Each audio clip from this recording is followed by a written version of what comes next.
طيب نحن شكلنا لايف على الفيسبوك.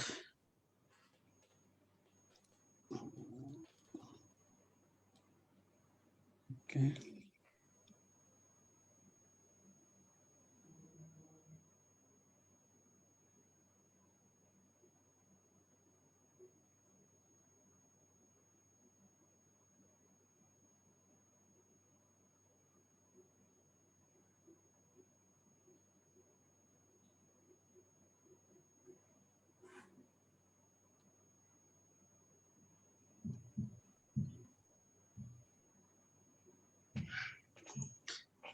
طيب بسم الله الرحمن الرحيم، والصلاة والسلام على أشرف المرسلين سيدنا محمد وعلى آله وصحبه وسلم.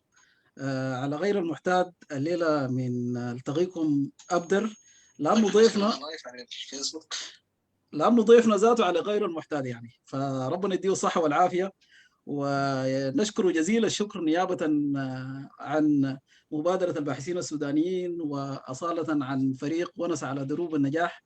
يعني الساعة عندهم الساعة 12 يوم عمل طويل، والساعة 12 في ماليزيا، وكون استجيب لدعوتنا دي فيعني ده من كريم أخلاقه ومن حميد صفاته. الليلة يا جماعة نتشرف بالعالم الكبير بروف عبد الرحمن حامد نور. يعني انا حاتكلم لكم بسيط بس، يعني قبل ما نقدم الاخ البروف، بس نتكلم لكم بسيط يا جماعه. الفكره بعدين بتاعت ونس على دروب النجاح دي يا جماعه حته بتاعت يعني تبادل معرفه. تمام. فنحن كلنا نجيب الناس السودانيين المتميزين في كل مجال، يعني ما عندنا مجال محدد، ولا عندنا درجه اكاديميه محدده يعني. فالدرجه الاكاديميه دي احنا بس بنقولها للشخص لانه ده المجال بتاعه اللي هو مشى فيه. فاي زول يا جماعه بنرحب به في البرنامج، بنرحب به مشارك، بنرحب به بافكار، وجاتنا والله افكار جميله جدا. والبرنامج ما شاء الله يعني هسه نحن بدينا من سبتمبر الفات، يعني قربنا نتيم سنه.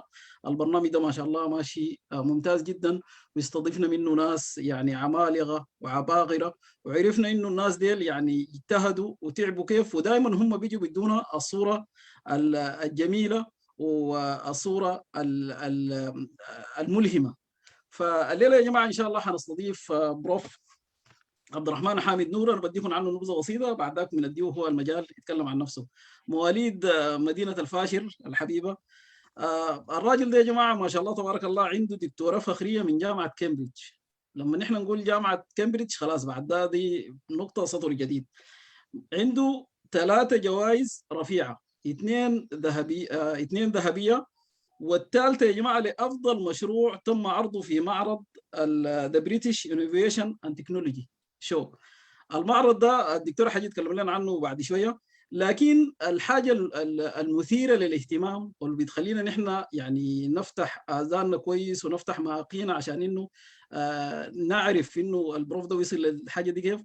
البحث بتاعه يا جماعه عن تطبيقات الطاقه. يعني العالم ده كله يا جماعه بيجري ورا الطاقه، مشاكل العالم ده كله، الحروبات اللي قامت في العراق، في الشرق الاوسط، الطاقه اللي هي سواء كان البترول او المياه او غيره. تمام.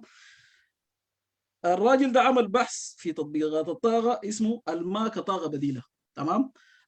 نيابه عنه وعنكم وعن مبادره الباحثين السودانيين، نرحب بكل الناس اللي انضموا لنا لايف في الفيسبوك، وانضموا معانا في الزوم. وانا هعمل شير لللينك بتاع الزوم لو اي زول حاب يتداخل معانا في نهايه الحلقه. مرحبا بك بروف، والمايك معك.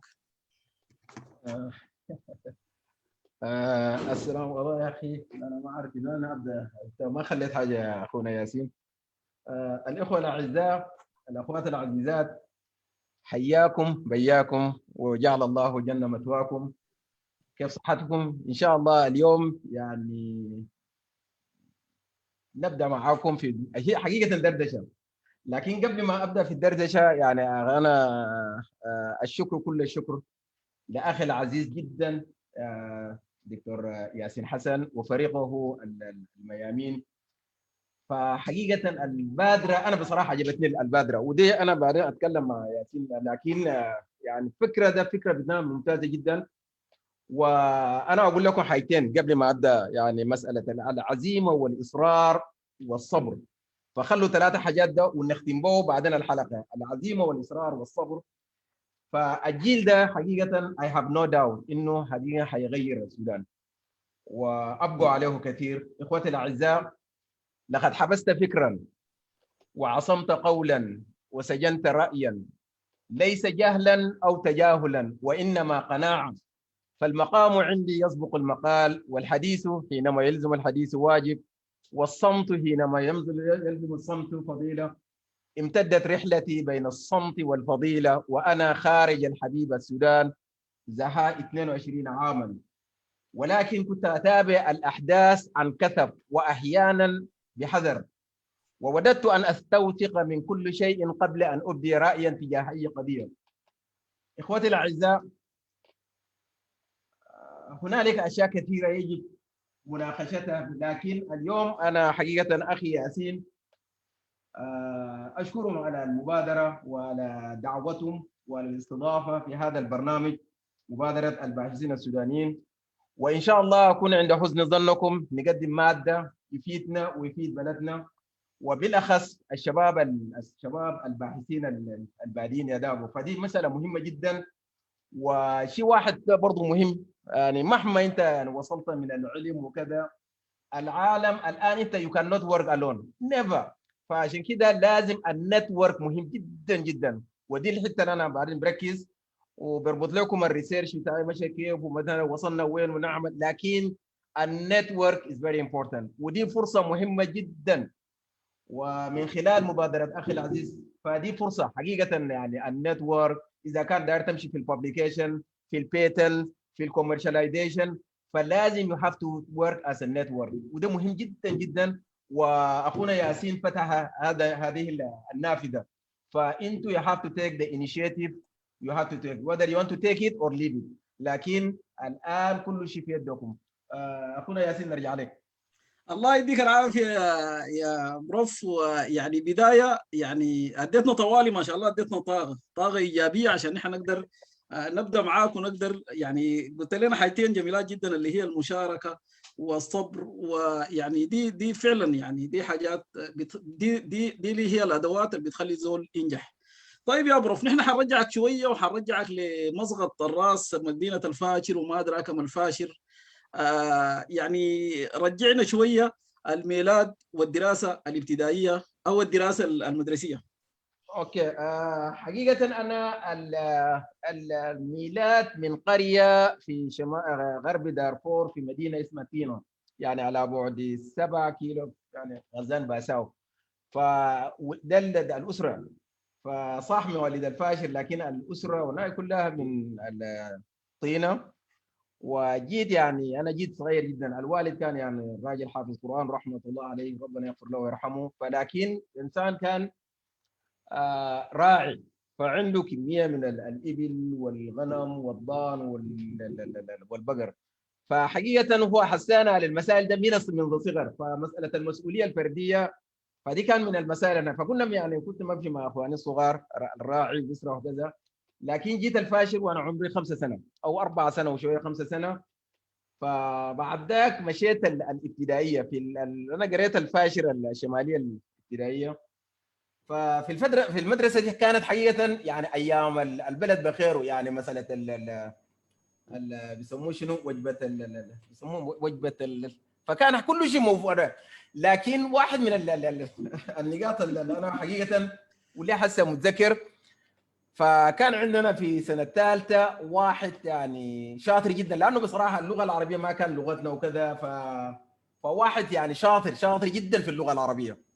ومن الحاجات اللي كان عندنا واحد استاذ، طبعا الدور يا اخي انا بصراحه النقطه دي برضه، يعني الاساتذه زمان كان الاستاذ هو الاستاذ، هو الاخ، هو الاب، هو الزميل وكل شيء، يعني ما زي لنا. عشان كده يا جماعه شوف، اي دوله اي شعب اي عشان تنضى فمساله اللي لازم تدوا المكان الاستاذ. يعني في حاجتين مهمين جدا في اي مجتمع عشان ينهض: الشرطه والمعلمين، دي اهم شريحتين.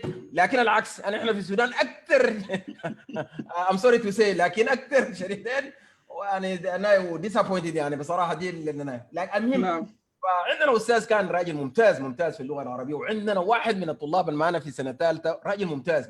لكن انا اسف اقول الكلمه، لكن رجل خداع. يعني جيت انا كنت في الصف الثاني، يعني بنجلس في الصف الثاني وهو في الصف الثالث. لكن الشباب التلاميذ اللي معاه في الصف في الكنبه، انا قصدي مش الصف يعني كنبه، يعني المقاعد، انا في المقعد الثاني وهو في الثالث.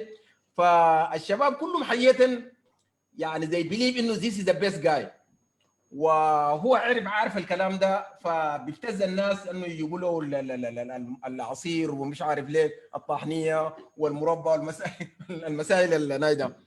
فالاملاء بالاخص في حصه الاملاء الاستاذ كان صعب جدا. بيجيب النايده، هو بيكتب، انا بتذكر لحد يعني بيكتب الاملاء بقلم رصاص، لكن هو يعني انه بيكتب بعض الكلمات غلط، هو عارف انه صحيح لكن بيكتب غلط.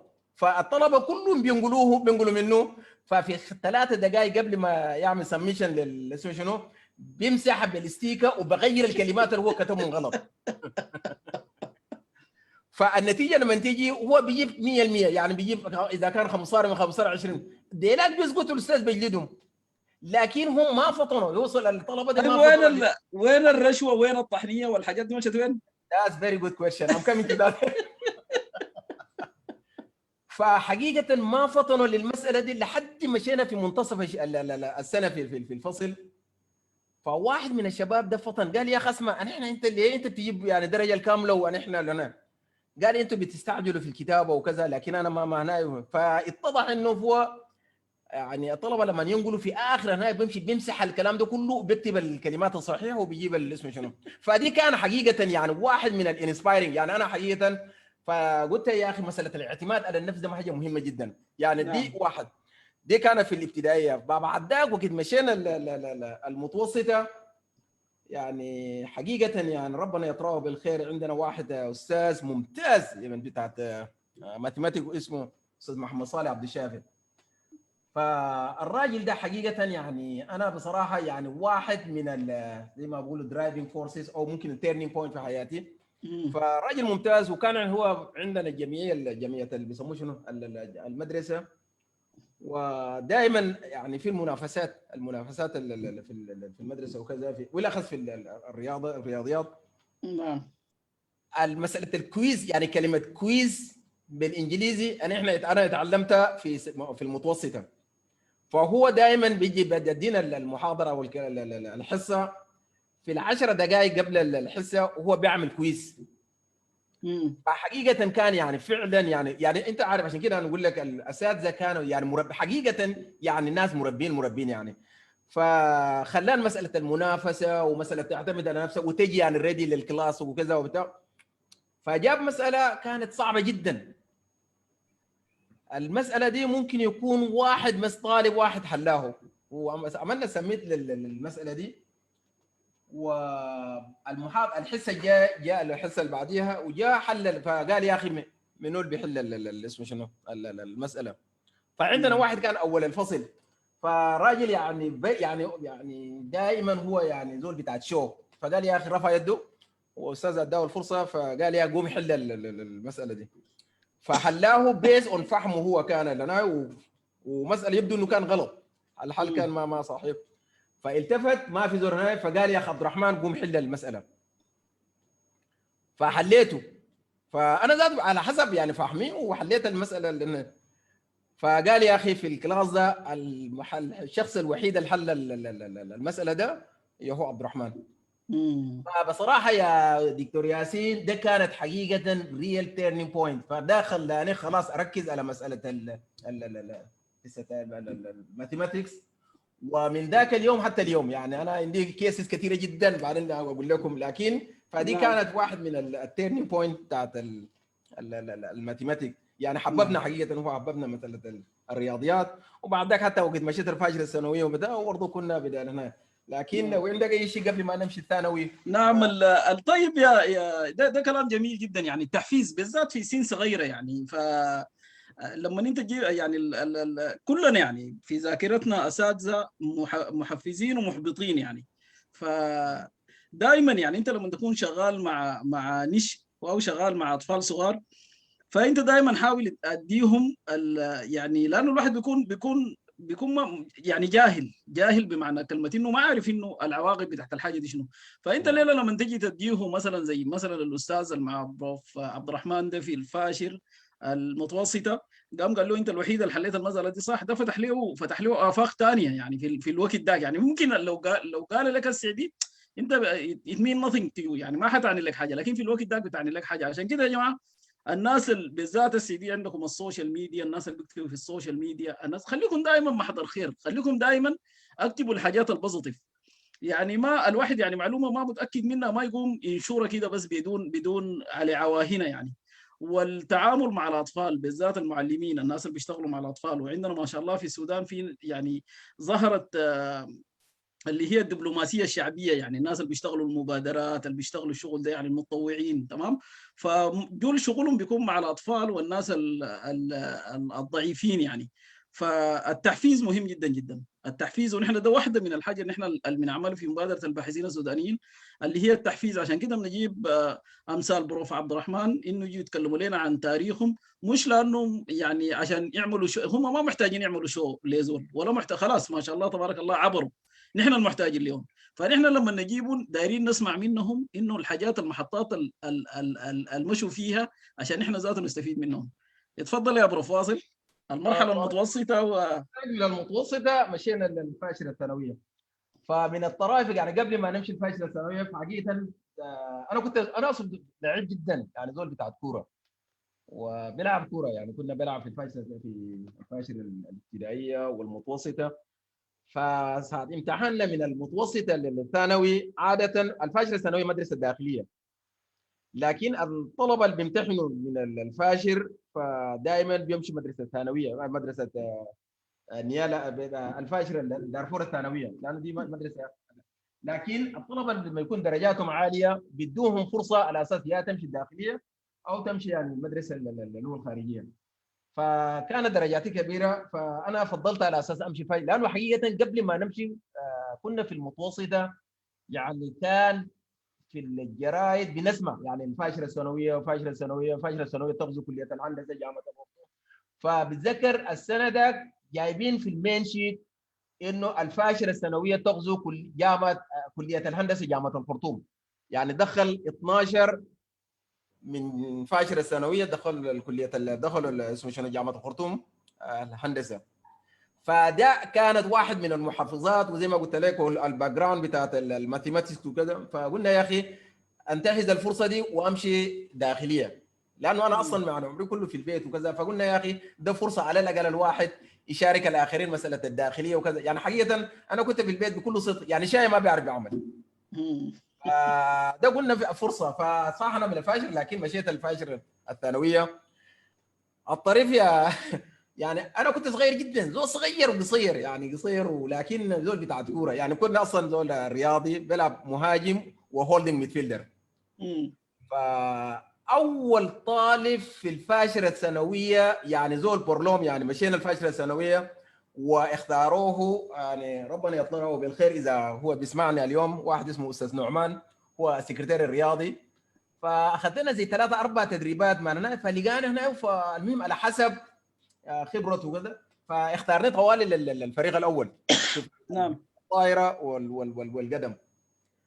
بعد ذاك صدف كان في الدوره المدرسيه. ففي الدوره المدرسيه في ناس النياله الثانويه يعني لانه كان القوميه قوميه المدارس وكذا، فناس نياله جو الفاشل على اساس في الدوره المدرسيه.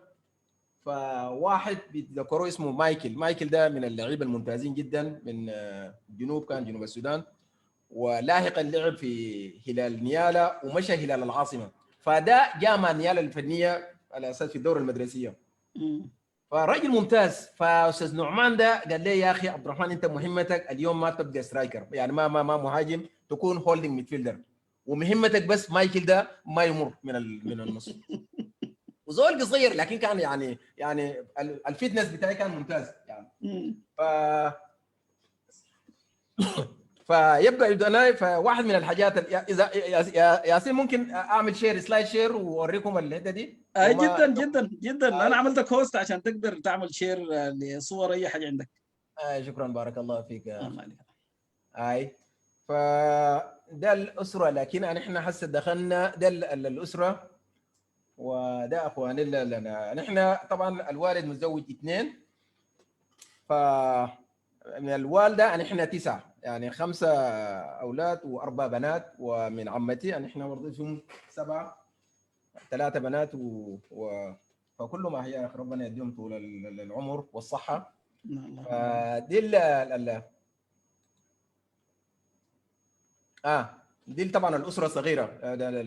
ده بناتي الكبيره ايمان في جريد 8، وآفاق جريد 6، وابو بكر بكري في جريد 2، والصغيره اللي هو ايلاف، دي صغيره ايلاف، ودي زوجتي منال يعني طالبه الدكتوراه ومنتظره الفايفا فالشهر الجاي، فهو بتنزل الفايفا.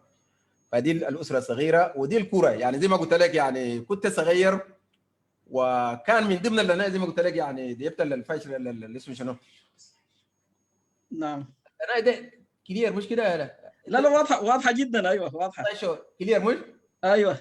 اوكي. فدي اللي انا فبعد مع انا في الشوط الاول في المباراه، فالراجل بصراحه يعني ما اديته نفس وما قدر اصلا يجيب جول. ففي الهاف تايم يعني مايكل ده جاء يتكلم معي، فقال لي يا اخي انت عبد الرحمن ما تيجي النياله الثانويه. فاستاذ نعمان اللي هو الكوتش بتاعنا، فهو كان مراقب الدسكشن بينه وبينه. اول ما هو مشى فجاني قال لي يا اخي زول قال لك شنو؟ فقلت له يا اخي، قال لي يا اخي ما تيجي النياله الثانويه. قال لي انت زول لعيب وما يا اخي ما تيجي النياله الثانويه وبعدين تمشي الهلال النياله. فقال لي اسمع خلي الكلام ده وركز على كورتك زي ما الشوط الاول لعبت تركز على المساله دي. نعم.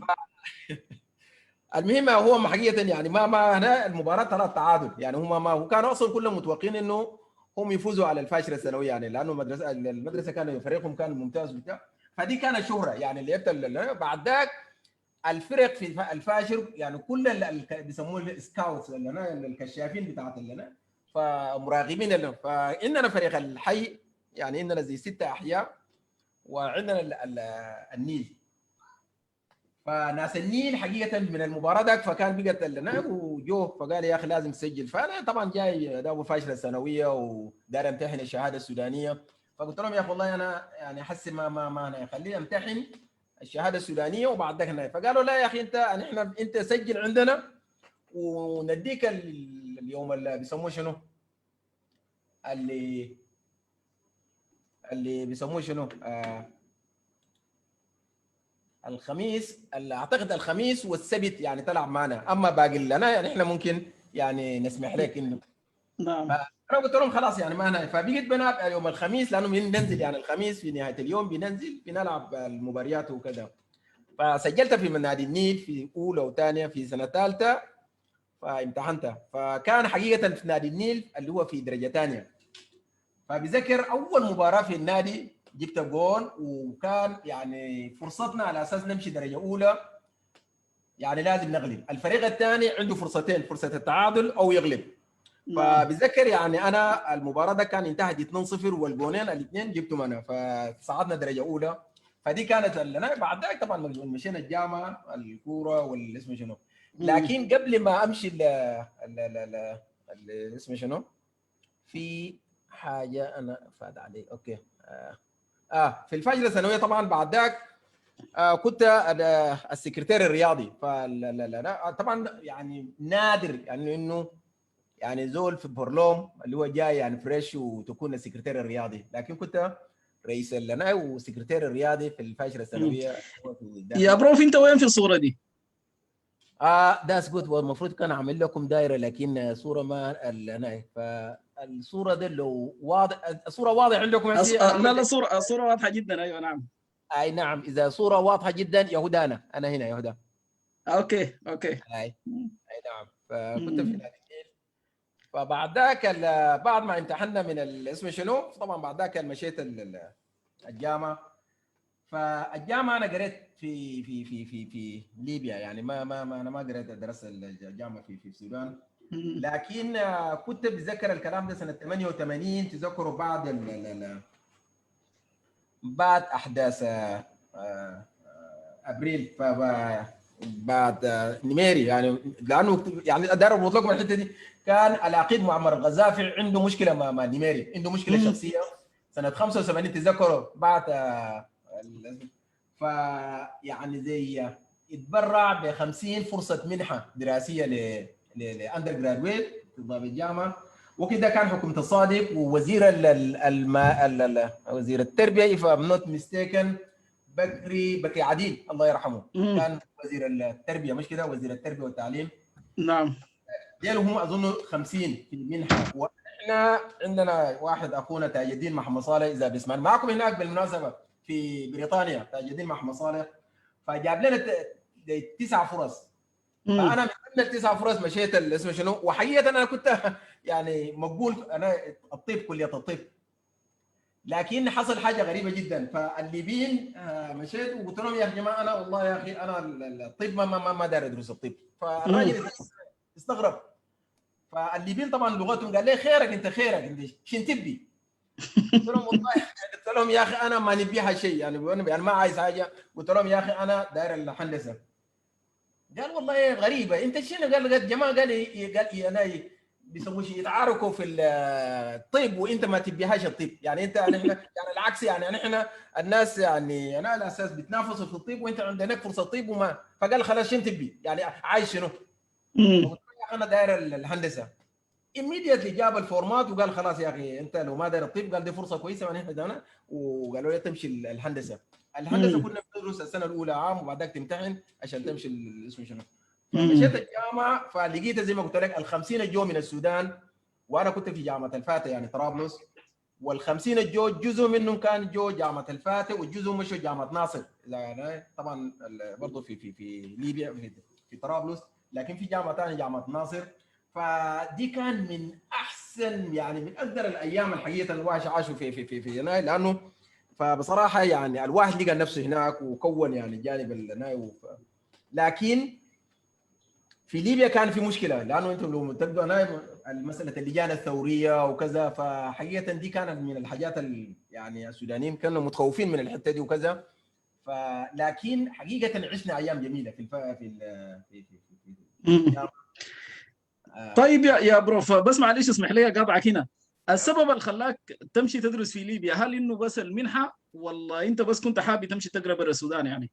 والله يا اخي ذاتس جود كويشن. انا فحقيقه انا كنت اصلا داير ادرس ماثيماتكس، رياضيات، الهندسه. لكن بصراحه كان نسبتي 72، يعني ما بيوديني لهنا، فلازم تمشي السكول اوف مش عارف السكول بيسموه شنو؟ سكول اوف ماس. ايوه سكول اوف ماث او مش لنا، يعني ما بنوديك الكليات الهندسيه اللي اسمه شنو. فدي كانت واحد من اوكي.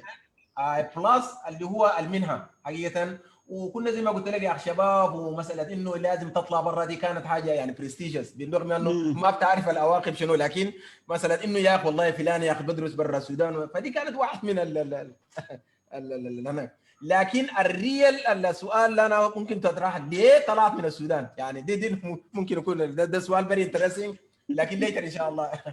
كويس. المهم قضينا الايام كانت حلوه جدا، وانا قريت البترول، وكانت حقيقه كانت من يعني فيري ريتش الايام اللي انا حقيقه عشتها في حياتي في الجامعه. بعد ما خلصت الجامعه في السنه الاخيره في الجامعه حقيقه كنت اللي هو رئيس الطلاب ده. زي ما قلت لك كان عندنا جامعتين، جامعه طرابلس اللي هو جامعه الفاتح، وجامعه ناصر. نعم. ناصر ايوه. فالكليات الهندسيه كنت رئيس الكليه الهندسيه للجامعتين لدورتين. وبعد ذاك ما خلصت جاتني منحه لجامعه البرتا في كندا. لكن زي ما قلت لك لانه كنا شباب وحقيقه يعني اكسس مور انرجي وكذا فبترول، فقلنا يا اخي نرجع البترول، نرجع السودان ونخدم البلد وكذا. الكلام ده 94. انفورشنتلي بعد ما جينا راجعين، فحقيقه يعني بكل صدق ما كان في توظيف وقت ذاك، لانه مساله السودنه الشركات السودانيه وشركه شيفرون ومثلا انقاذ سنه 89. المهم كان في شغل كثير وكذا وما في توظيف. لكن الشيء انا اللي نايف كان في فرص كثيره جدا الحكومه العراقيه ايام الحكومه الصداميه. يا بروف كده الحته بتاعت الجامعه دي طبعا يعني كونه الزول يدرس برا وكده يعني فيها محطات كثيره جدا جدا، فانا دايرك بس تدينا لمحات من يعني انه الدراسه في ليبيا شكلها كيف، التعاطي مع المجتمع مع السياسه، لانه هناك في خطوط حمراء كثيره يعني. نعم ف نعم. هو ذاتس شكل جود، اعتقد هذا فيري جود كويشن. نعم بدون ما امشي مور ديتيلز، لكن فعلا الجامعه زي ما قلت لكم الوضع هناك طبعا في حزب واحد اصلا بتاعت اللجان الثوريه، يعني انتم لو عارفين ان هنا في حزب اللجان الثوريه وما في احزاب ثانيه، فعندهم هم ذاته سياساتهم من تهذب خان، الحزبيه اجحاد للديمقراطيه، والاجراء عبيد مهما مش عارف كثرت اراناء يعني انهم شعاراتهم ما في من تهذب خان. دي من الشعارات بتاعت الكتاب الاخضر طبعا بتاعت الاخير. طبعا يا ياسين لازم تحفظ، لازم انت اسمع، انت داير ولا ما داير ضد المهم لازم تحفظ طاهريه. وانتم مطالبين بها في الجامعه. يعني مثلا انا درست في سوريا، كان عندنا ماده نعم اسمها الحزب السوري. ايوه نعم، البعض. الماده اسمها القوميه العربيه ولا حاجه كده. يعني الماده دي كانت يعني فيري طف يعني. نعم وبعدين الراجل الدكتور اللي كان بيدرسنا لها زول حزبي درجه اولى يعني عقايدي، يعني ما بت يعني لو انت بس حس بيك انك انت بس احساس بتاع انك انت ما انترست في المحاضره ممكن يطردك وتاني لاخر السنه ما تحضر. ف نفس الكونسبت هناك برضو عندهم هنا مساله اللجان الثوريه وبتاع، فانت تبقى منهم يكون عندك المساحات وكذا. هذا انا باعث في اشياء خطوط ما تتجاوزها اصلا. نعم كان واحد من الناس، لكن في السنه الاخيره انا تعبونا شديد يعني بصراحه، يعني كنا حتى خلينا الجامعه وممشي نجي من برا نمتحن ونمشي، لكن في النهايه بصراحه عشنا ايام لانه كنا شباب وكذا وبتاع، فالكويس فعشنا ايام كانت حلوه جدا في الجامعه. بعد ذاك زي ما قلت لك بعد ما تخرجنا من الجامعه فكنت عندي فرصه على اساس امشي للدراسات العليا، لكن فيهو حماس انه يا اخي يعني احنا خريجين جدد وبترول ونمشي السودان ونعمل، لكن حقيقه يعني انفورشنت جينا اتصدمنا بحاجات كثيره فعلى كل جيت السودان و94 يعني انا خرجت 94. انا اكبر منكم بكثير، انتم شباب صغار يا ياسين. ف 94 وبعد ذاك جيت للسودان وطلعت 98. يعني انا من 98 حتى لحد هذه اللحظه انا ما راجعتها 23 سنه. نعم والخلاك تطلع لكن عادة. بعدين اقول لك ليه ما رجعت، ليه طلعت، والحاجات دي كلها فيها محطات فانا، لكن على كل نعم. طيب الصورة دي انتهيت منها عشان صورتك عشان تظهر نعم للناس في بس دي الجامعه. ايوه نعم دي صوره الجامعه. وبعد ذاك بعد الجامعه جيت اللي اسمه شنو يعني بعد ما انا يعني 98 حقيقه انا طلعت من السودان، لكن قبل ما اطلع من السودان ليه طلعت ده فانا اعتقد يعني دي لازم اجي فيها شويه. ف ضروري نعم 94 رجعت 94. بعد ما رجعنا 94 زي ما قلت لك ما كان احنا ناس البترول ما كان في توظيف، لكن كان في تريننج اللي هو فرص التدريب للعراق. فالحكومه العراقيه كانت يعني بتجيب فرص كله يعني انا، والفرص من 6 شهور ل 8 شهور، يعني كل المهندسين الميكانيكس والبتروليوم والسيفيل يعني كله اسمه شنو. فحقيقه احنا كنا ثلاثه يعني تخرجنا من البترول، وممكن يكون اذا انا حقيقه طولت ما لقيت الشباب ده، واحد يعني اسمه عبد الله احمد، انا عبد الله بشاره، وخالد الجعلي، واخ عزيز جدا اسمه عروه من دنقله، فشباب عزيزين جدا وربنا يديهم الصحه وشباب عزيزين جدا. فحقيقه فكان في فرص للعراق للتدريب،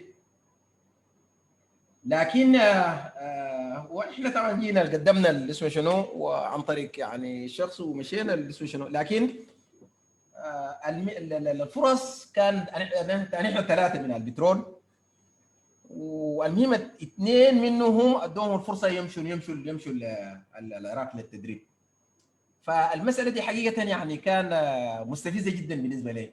ليه اللي حصل المساله دي؟ لانه اكاديميا حقيقه في الجامعه كنت رئيسهم، واكاديميا كنت شهادتي افضل منهم، لكن المهم فالمساله دي راجل عزيز عليه جدا، قال لي يا اخي والله تعالى خلاص بعد ما جهزوا لهم التذاكر وماشيين، فقال لي يا اخي والله يا عبد الرحمن تعالى، راجل عزيز جدا عليه، وممكن لو يسمعني في الحلقه دي ربنا يديه صحه طول العمر والصحه. فخلاص منه بعد ما اخذوا تذاكرهم وماشيين، بذكر الكلام ده يوم الاربعاء، فقال لي يا اخي اسمه شنو؟ فقال لي يا اخي احنا ماشيين تدريب العراق. ففرحت جدا، فافتكرته وقلت له احنا المفروض ماشيين كلنا الثلاثه ماشيين. فقال لي يا اخي والله يا اخي احنا اثنين، لكن قال لي يا اخي ما تسالني ليه ديتيلز زي ما انا قلت له بروميس خلاص. قال لي يا اخي انا بس داير منك طلب واحد، قال يا اخي ما تمشي طبعا احنا كنا قدمنا اوراقنا وفي الاماره الكويتيه اللي هو في شهر النيل. الشخص ما انا ما دار اذكر الاسم الشخص، لكن في شهر النيل في الاماره الكويتيه في بتاعت في الطاقه في السابق الرابع اظن المهم. فقلت له بروميس خلاص يا اخوي انت ربنا يوفقكم وامشوا وتدربوا تعال، لكن انا بروميس. فقال لي يا اخي بعد 3 ايام بعد ما نحن نسافر بعدك امشي الزول ده ولا داير تعمل هنا. فمشيت بعد 3 ايام، انتظرت الكلام ده يوم الخميس، الجمعه اجازه، السبت، الاحد مشيت. فمشيت كالعاده لانه نحن لما بنمشي حقيقه بيستقبلنا وبيجيب لنا شاي والمهم ونسه وفرقشه كده وبتاع زي قعدتنا الونسه الحديده ونمشي. فيوم ذاك سالته قلت له يا اخي وين الشباب ده يا اخي ما شايفهم؟ قال لي يا اخي والله ممكن يكون دبرسوا ومشوا البلد. حقيقه يا دكتور ياسين دي كانت turning point is my life. ف يعني زي قعدتي له وقاعد هنا، فانا قاعد في الكرسي وبتاع، فقلت له يا اخي الشباب ده يا اخي انت رسلتم العراق ولا مشوا البلد؟ فحقيقه ما كان هو مجهز اجابه للمساله دي ويتهجم الحته دي وكذا وبتاع. فانا قلت له فرق، وقفت وشلت السي في بتاعي ومزقت السي في وخطيته في الجاربيج. قلت له يا اخي والله يا اخي انا ثاني لو جيت وسالتك من الشغل اعمل اكثر من كده. فطلعت طوالي ومشيت البيت، فقلت يا اخي لناس البيت قلت لهم يا اخي انا والله بصراحه ثاني البلد ده ما اقعد فيها خلاص. وكده قال الوالد والوالده يعني رحمه الله عليهم كانوا احياء، فقالوا يا اخي خلاص انت خلي المساله دي ويا اخي المساله هنا المهم انا ما قبلت المساله، لكن عشان ما اغنى فجبر لنا وقلت لهم خلاص اوكي. قدمت وما طلعت في محلات كثيره، اخر كان قدمت اللي هو الخارجيه. فالوقت ده كان علي عثمان وزير الخارجيه.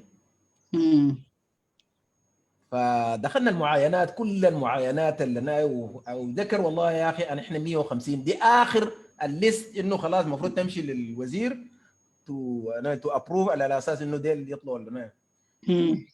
بعد ذاك في individual انترفيو للوزير على اساس تو فاينلايز الليست ده الشورت ليست ده اسمه شنو.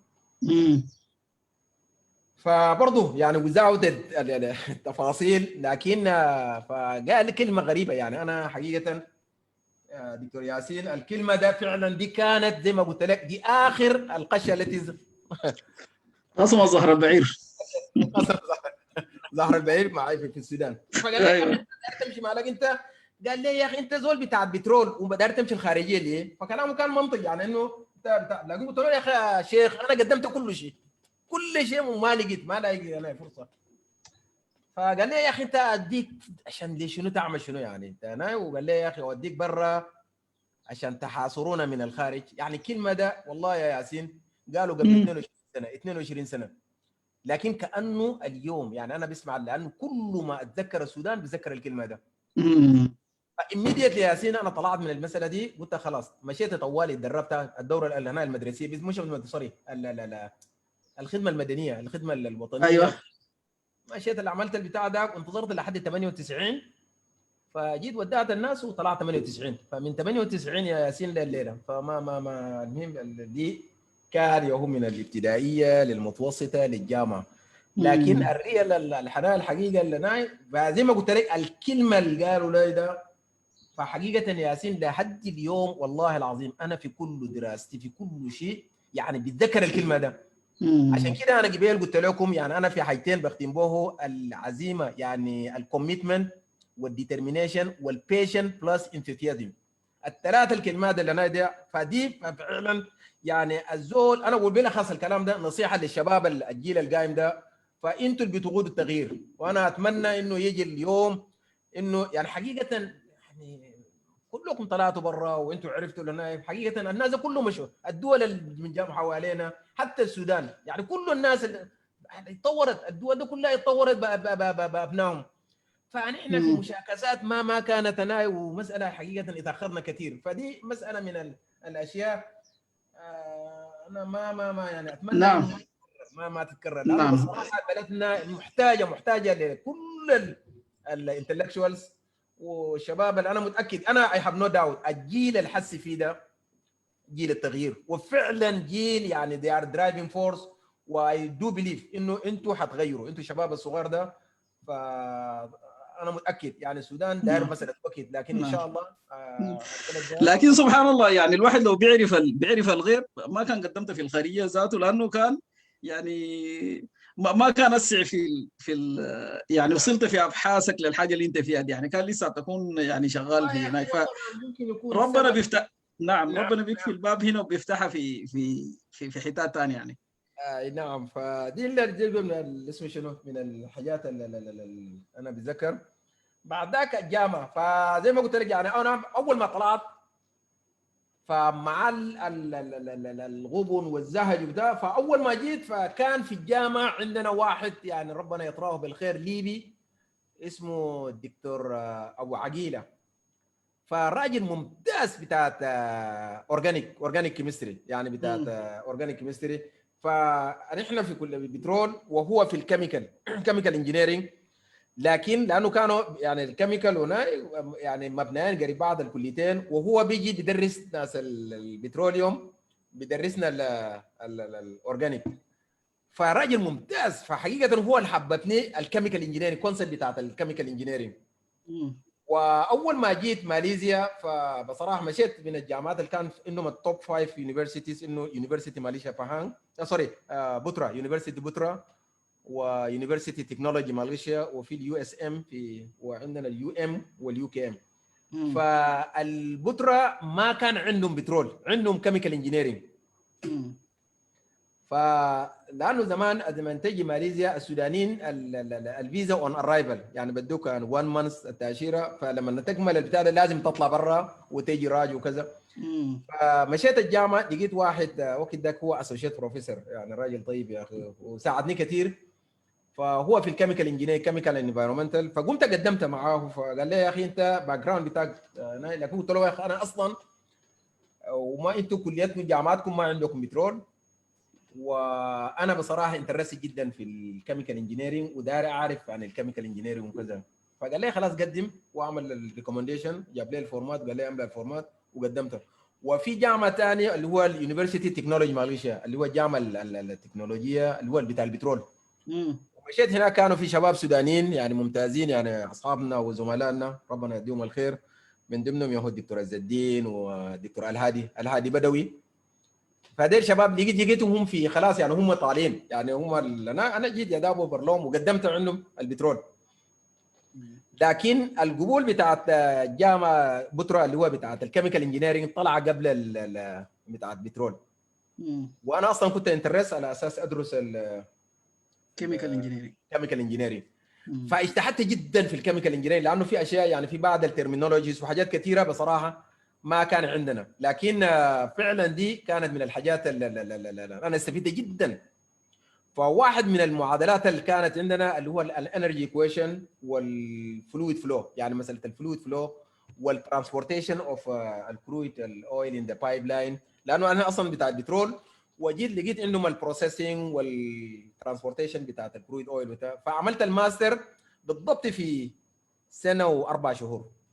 ما شاء الله. ففي السمستر الثاني طلع عليه القبول بتاعت بيسموه شنو الجامعه الثانيه بتاعت البترول. لكن قلت خلاص يا اخي انا اواصل في بترا واخلص، يعني ما اقطع الدراسه. فمشيت وعملت الماستر. ففي السنه الاخيره قمت قدمت برضه دنمارك. فكان الكومبيتيشن فيري هاي، لكن الحمد لله بعد ما خلصت اسمه شنو مشيت فضلت الدنمارك على ماليزيا، والكلام ده 2001. فمشيت واسمه شنو، فدي واحد من الحاجات اللي اجيب شير سلايد. اي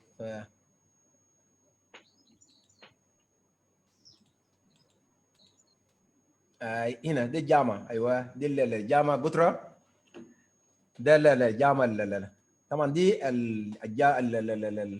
الديجري جامعه طرابلس، ايوه. والجامعه هنا يونيفرسيتي بترا ماليزيا، الماستر الاول في الكيميكال انجينيرنج. بعد ذاك الماستر الثاني اللي هو مشيت الدنمارك. ففي اولبورغ، طبعا دي في اولبورغ اللي هو في على بحر الشمال في حدود المانيا، على بعد 60 كيلو من المانيا، لانه البترول كنا بنعمل هناك. فعملت لكن واحد من الحاجات اللي فبصراحه يعني اتعلمت، يعني مشيت ديب ثاني، رجعت يعني بعد ما عملت الماستر الاول في الكيميكال انجينيرنج، فرجعت ثاني التخصصي بتاع البترول ومشيت فيها فيري ديب. يعني في بعد ذاك الدكتوراه جيت راجي ماليزيا، يونيفرسيتي تكنولوجي ماليزيا. فدي الجامعه اللي هو اولبورغ يونيفرسيتي اللي الماستر. نعم. كده انا ده رجعك شويه يا بروف. نعم نعم. طلعتك من السودان، انت لا اخترت ماليزيا بالذات؟ والله ذاتس فيري جود كويشن برضه، لانه بصراحه كان تذكر يعني 94 95 على حد 98 يعني ماليزيا كانت فيري فيموس، يعني لانه شرق اسيا، جنوب شرق اسيا، ايست ساوث ايست ايشيا، وكانت حقيقه دوله يعني مسلمه، يعني لو قارنتها بسنغافوره وتايلاند وميانمار ولاوس، فيا ماليزيا او اندونيسيا، لكن من حيث الدراسه وكذا فماليزيا كانت افضل. فعشان كده جيت ماليزيا. وده واحد. الشيء الثاني برضه من اللاجات دخول السودانيين اون ارايفل، فدي برضه واحد من الحاجات اللي خلتني اجي نعم. تفضل. ماليزيا. نعم. فبعد ذاك عملت الماستر الثاني في الاويل اند جاز، واخذت تريننج كويس وكذا، ومفروض كان امشي الدكتوراه هناك، لكن كنت في شاتنج مع واحد زميلنا، فعملت اسمه شنو، فلقيت واحد بروفيسور في الجامعه زي ما قلت لك، لانه كنت في لو ملاحظين قبل قلت في الجامعه اللي هو اللي عملت الماستر في بترا، وقت مشيت التكنولوجي لقيت يعني طلبه سودانيين، في زي 7 طلبه سودانيين اللي هو اللي عملوا الماستر وماشيين للدكتوراه. فحقيقه قضيت معهم ايام جميله جدا، لانه كنت من جامعه ده وبيجي بيقدم عندهم، ولما البي سي تنتهي بيمشي سنغافوره، باخذ لي يومين في سنغافوره، بيجي راجع، لما تيجي راجع ثاني تجدد الناس بدوك شهر. فحقيقه يعني انا خلقت علاقات قويه جدا بالرغم من قبل ما ادرس في التكنولوجيا.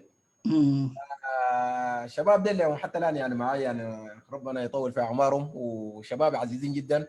فخلقت علاقات يعني من ضمنهم شباب اللي انا بروفيسور سعد سبير اللي هو في جامعه افريقيا العالميه، دكتور عز الدين ابراهيم معي الان في الجامعه هنا، ودكتور فخر الدين، دكتور الهادي بدوي اللي هو في جامعه امام الهادي في كوستي. وعندنا يعني فالمهم بعد ما جيت اسمه شنو، جيت راجع يو تي ام اللي هو جيت للدكتوراه. فالسوبرفايزر اللي كان معاي اللي عملت معه الاجراءات، فانا جيت القبول واخذت القبول جيت، فهو رجوه يعني بروموتد للديبوتي فايس شانسلر. فهو يعني هي از فيري اونست ماي، فقال لي يا اخي والله يا اخي عبد الرحمن انت انا ما اقدر، لانه حسي يعني تو بيزي، ولو بدات معي انا فممكن تتاخر، لانه انا يعني تو بيزي وما اقدر. فهو شاني ومشى يهودا الشخص ده هسه المعاي ده، فده السوبرفايزر بتاعي في الجامعه في يو تي ام، فاسمه بروف رسلي محمد يونس، فراجل عزيز علي جدا. فعملت معه انا بدات 2004 وخلصت الدكتوراه 2006. ففي 2 و3 شهور انا خلصت الدكتوراه. فاول ما خلصت هو في السنه الاخيره قبل الفايبا ب3 شهور هي بروموتد اللي هو في جامعه ثاني، بقوه الدين عميد بتاعت الكليه، وبقوه بقى فول بروفيسور. فانا ما خلصت عملت الفايبا، قمت اتصلت بزولي بتاعت السوبرفايزري بتاع الدنمارك على اساس امشي للبوست دوك. لكن هو طبعا زي ما قلت جاء جامعه جديده اللي هو اليونيفرسيتي، دي الجامعه يونيفرسيتي بترا ماليزيا، دي الجامعه اللي انا فيه، والكلام ده يعني شهر 5 2007. فقال لي يا اخي عبد الرحمن يا اخي اجل البوست دوك وتعال اسس الديبارتمنت بتاعت الار ان دي، ريسيرش اند ديفلوبمنت. نعم. ف يا حد دي خلاص يعني دي النقطه اللي كانت هنا. فالراجل كنت عزيز عليه جدا، فقلت له خلاص اتصلت على المشرف بتاعي في الدنمارك، فقلت له يا اخي انا بعمل بوستبون فور 1 يير وبعدك بيجي اواصل البوست دوك. يعني من بوست دوك من تاجر 1 يير اللي هو الان بقت 14 سنه. فدي انا بعد ما اخذت الدكتوراه، فحقيقه انا مشيت سريع جدا في الريسيرش يعني بكل صدق يعني الحمد لله. ما شاء الله. مشيت سريع جدا في الريسيرش، لانه الاريا، لانه انا كنت لانه الديجري بتروليوم، والماستر الاول كيميكال انجينيرنج، الماستر الثاني في الاويل اند جاز، الدكتوراه اخذتها في البتوين يعني بين عشان ما اظلم الكيميكال انجينيرنج والبتروليوم، فعملت حاجه ميكس بين الاثنين اللي هو الترانسبورتيشن اوف هيفي كرويد اويل ان دي بايب لاين ومساله بتاعت السبريشن. فدي ادتني قدامها. الشيء الثاني برضه طورت اللي هي بتاعت الكيميكال انجينيرنج والويست تريتمنت. من ضمن الحاجات اللي كنت بشتغل اللي هو تحوير يعني بيشتغل بيسموه شنو؟ انيروبيك، الاستخدام البكتيريا اللاهوائيه لتحويل كل الويست. يعني انا كنت شغال في 4 انواع من الويست اللي هو البالم اويل ميليفلون، زيت النخيل، وبقايا السكر والقصب السكر، والذبائح بتاعت الحيوانات، بلس السويش سلاتش بتاعت المطاعم. فبحول من ديل بيحولهم بطريقه بيسموها انيروبيك، البكتيريا اللاهوائيه، وبيور الفاينل برودكت بتاعي اللي هو غاز الميثان CH4. يعني انا من الويست تو ويلث، دي واحد من الارياز. والاريا الثانيه اللي هو بتاعت الاويل اند جاز اللي هو الترانسبورتيشن، يعني لانه الكرويد اويل ممكن ليتر ممكن امشي تفاصيل، لكن بس يعني كويكلي على اساس قد قبل ما ندخل في حته الريسيرش وكذا. فكان واحد من الاويل اند جاز اللي هو لانه الكرويد اويل اللي هو الميكشر بتاعت اويل الزيت والغاز والمويه، فدي عمليه النقل صعب جدا في البايب لاين. فلازم انت داير لك يعني ميثودز او طريقه على اساس تنقل العنايه من مناطق الانتاج. يعني ممكن يكون انت كبير 5000. نعم. طيب يا بروف، يعني ما شاء الله تبارك الله، يعني نرحب بكم يا جماعه مره ثانيه، الناس اللي معانا في الفيسبوك ومعانا في الزوم، ومعانا ضيفنا العزيز العالم بروف عبد الرحمن حامد نور، وتحدث لنا رحله جميله يعني مصغة الراس، الفاشر، الدراسه، كرة القدم. يعني اكتشفنا حاجات الليله جديده يا بروف غير الابحاث بتاعتك، حبك لكرة القدم وانك درست في ليبيا. انا طبعا اول مره اعرف المعلومه دي يعني. طيب انا داير اسالك بس سؤال في الحته بتاعت تحويل النفايات لغاز الميثان. غاز الميثان ده يا بروف هو الغاز بتاع الطبيخ عندنا بيطبخوا بيه عادي ده؟ يس الميثان يعني بالاضاءه. يعني انا ممكن انا هسه في اللاب ان دي سكشن بيستخدم غاز الميثان، يعني ما بيستخدم الغاز بتاعت الدوله ولا الكهرباء. فدي يعني من الويست يعني كومبليتلي. انت الرو ماتيريال يا ياسين ممكن ما تدفع ولا درهم، او ممكن بناء اللي هو الباوند، لانها نفايات كلها. انت بتنتج بيور CH4. انا ما قلت لك بحكي لك يعني دي حاجه. الشيء الثاني واحد من مش الغاز الميثان، افضل من الغاز الميثان انا عندي ووريك. وكنت حقيقه كنت داير اعمل ماي كونتريبيوشن للبلد، واديتهم الكونسيشن اللي هو الامتياز للحكومه السودانيه على اساس نحكي لكم ليتر، لانه دي قلت لك دي واحد من الحاجات هنا. وقلت لكم في بدايه كلامي قلت لكم شوف العزيمه والاصرار والصبر. فديس ستيل يعني انا انسيستنج انه دي الحاجات الثلاثه. والشباب اللي انتم بتسمعوني ده فعلا انا حقيقه اي هاف نو داوت انتم اللي بتقودوا التغيير، وبلدنا فعلا محتاجه لكم. وزي ده حاجه. الشيء الثاني الشباب الصغار اللي انتم داخلين في الريسيرش، نتورك. فدي خلوا بالكم، لانه بصراحه ما في حاجه مستحيله. الدول المشهد ده كله والله بدأوا من السكراتش. فطالما يكون عندكم العزيمه والاصرار والصبر فجس امام متاكد السوداني. ودي حاجه. الشيء الثاني it is not compliment، ما مجامله. برنامج اخونا الدكتور ياسين ده، يا ياسين ده دي بالمناسبه ما تستهونوا به والله العظيم يا جماعه. it is ما compliment، لكن it is the right track. all of you وكلكم الناس اللي في البرنامج ده لقيتوا فرصه، انتم محظوظين جدا. وانا بقول لكم الكلام في وقتنا ده ما كان في حاجه زي ده، يعني المساله دي ما معناها، فدي فرصه حقيقه. وانا اعتقد البرنامج ده فيه يعني over 700,000 people.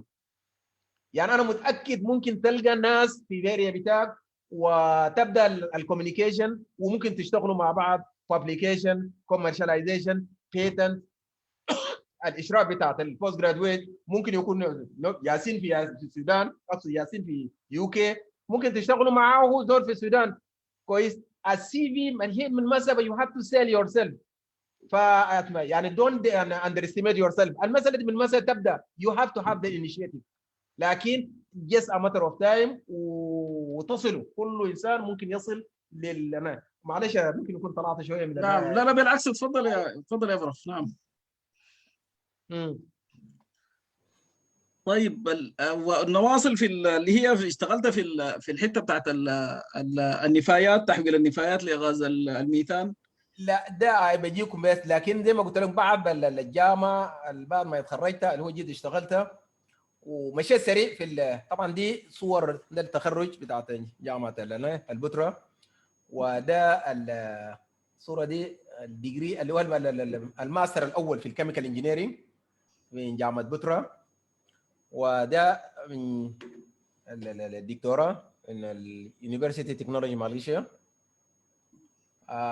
ده ايام اللي كنت في الجامعه في اليو تي ام، فكنت رئيس اللي هو اللي بيسموه انترناشونال بوست جرادويت ستودنت سوسايتي، اللي هو من 2004 ل 2006 كنت رئيس الاتحاد.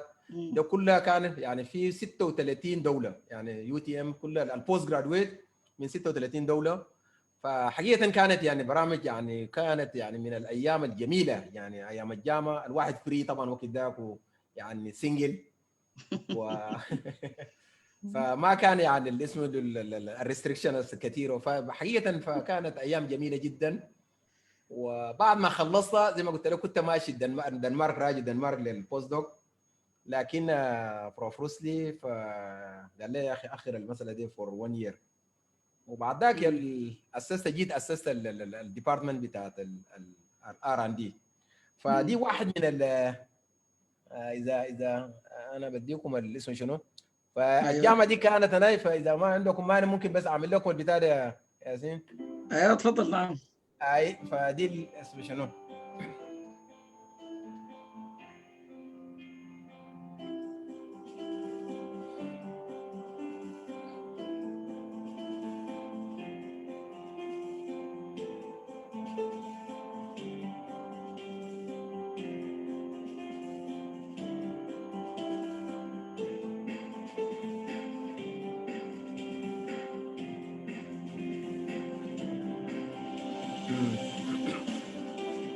فدي معملنا، يعني دي معملنا، يعني المعمل ده يعني انا اللي اسست المعمل ده. يعني المعمل ده يعني 2007 كان nothing، يعني من سكراتش، فوصلنا للمرحله دي يعني.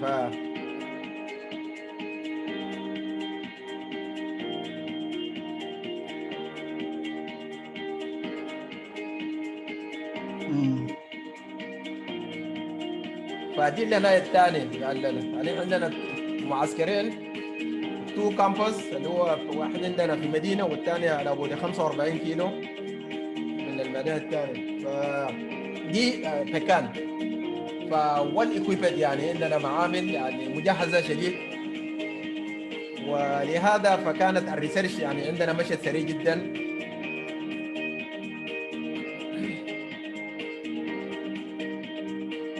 دي معملي، يعني دي الواحد من المعامل اللي اسمه شنو،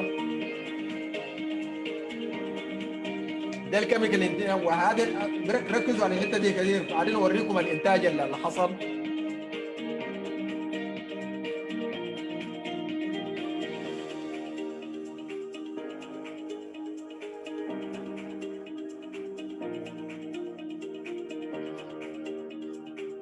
ده الميكاترونكس ديبارتمنت، وده الكيميكال السبيشاليست ان الكيميكال.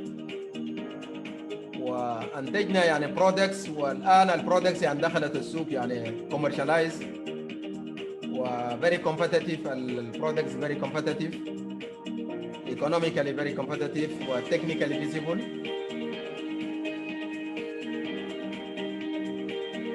ده السيفل انجينيرنج، فاكولتي اوف سيفل انجينيرنج. ده كليتنا الكيميكال الناتشرال ريسورس انجينيرنج. وهذا الانجينيرنج تكنولوجي. وذيس ذا كمبيوتر ديبارتمنت. وهذا الاندستريال ساينس اللي هو كليه العلوم.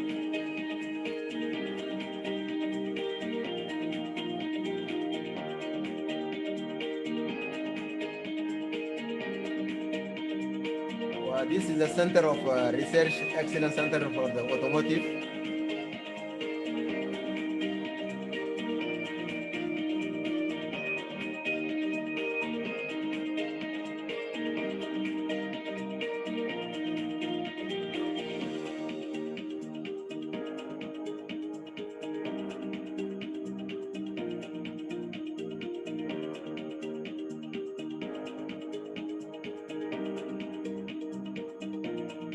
وده الانترناشونال examination.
ودي الجامعات المتعاونين معها. نعم. يو ام بي عندنا اكثر من 200 جامعه. عندنا الام او يو والام او اي والريسيرش ريسيرش. فاعتقد دي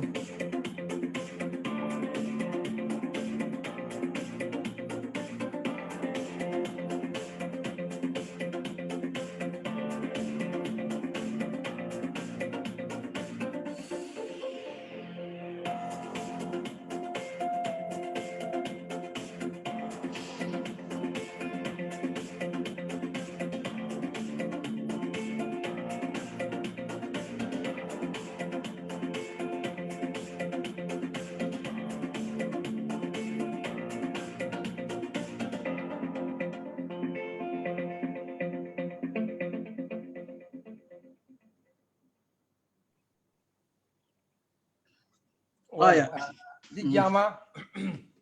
ودي ما قلت لك شوف يعني 2007 يا سيلو وقت جيت المعامل ده ما في، كانت ما في ولا معمل. كان انجينيرنج.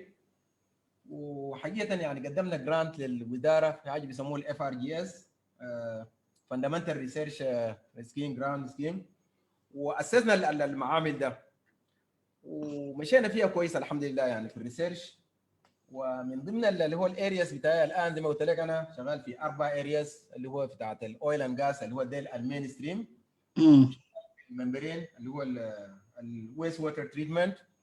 وشغال شغل مايكروويف اسيستد اللي هو الليتست تكنولوجي في السبريشن، شغال في الميكروويف. وشغال في التراسونيك. والمهم ده الارياس الفور مين ارياس بتاعت الريسيرش.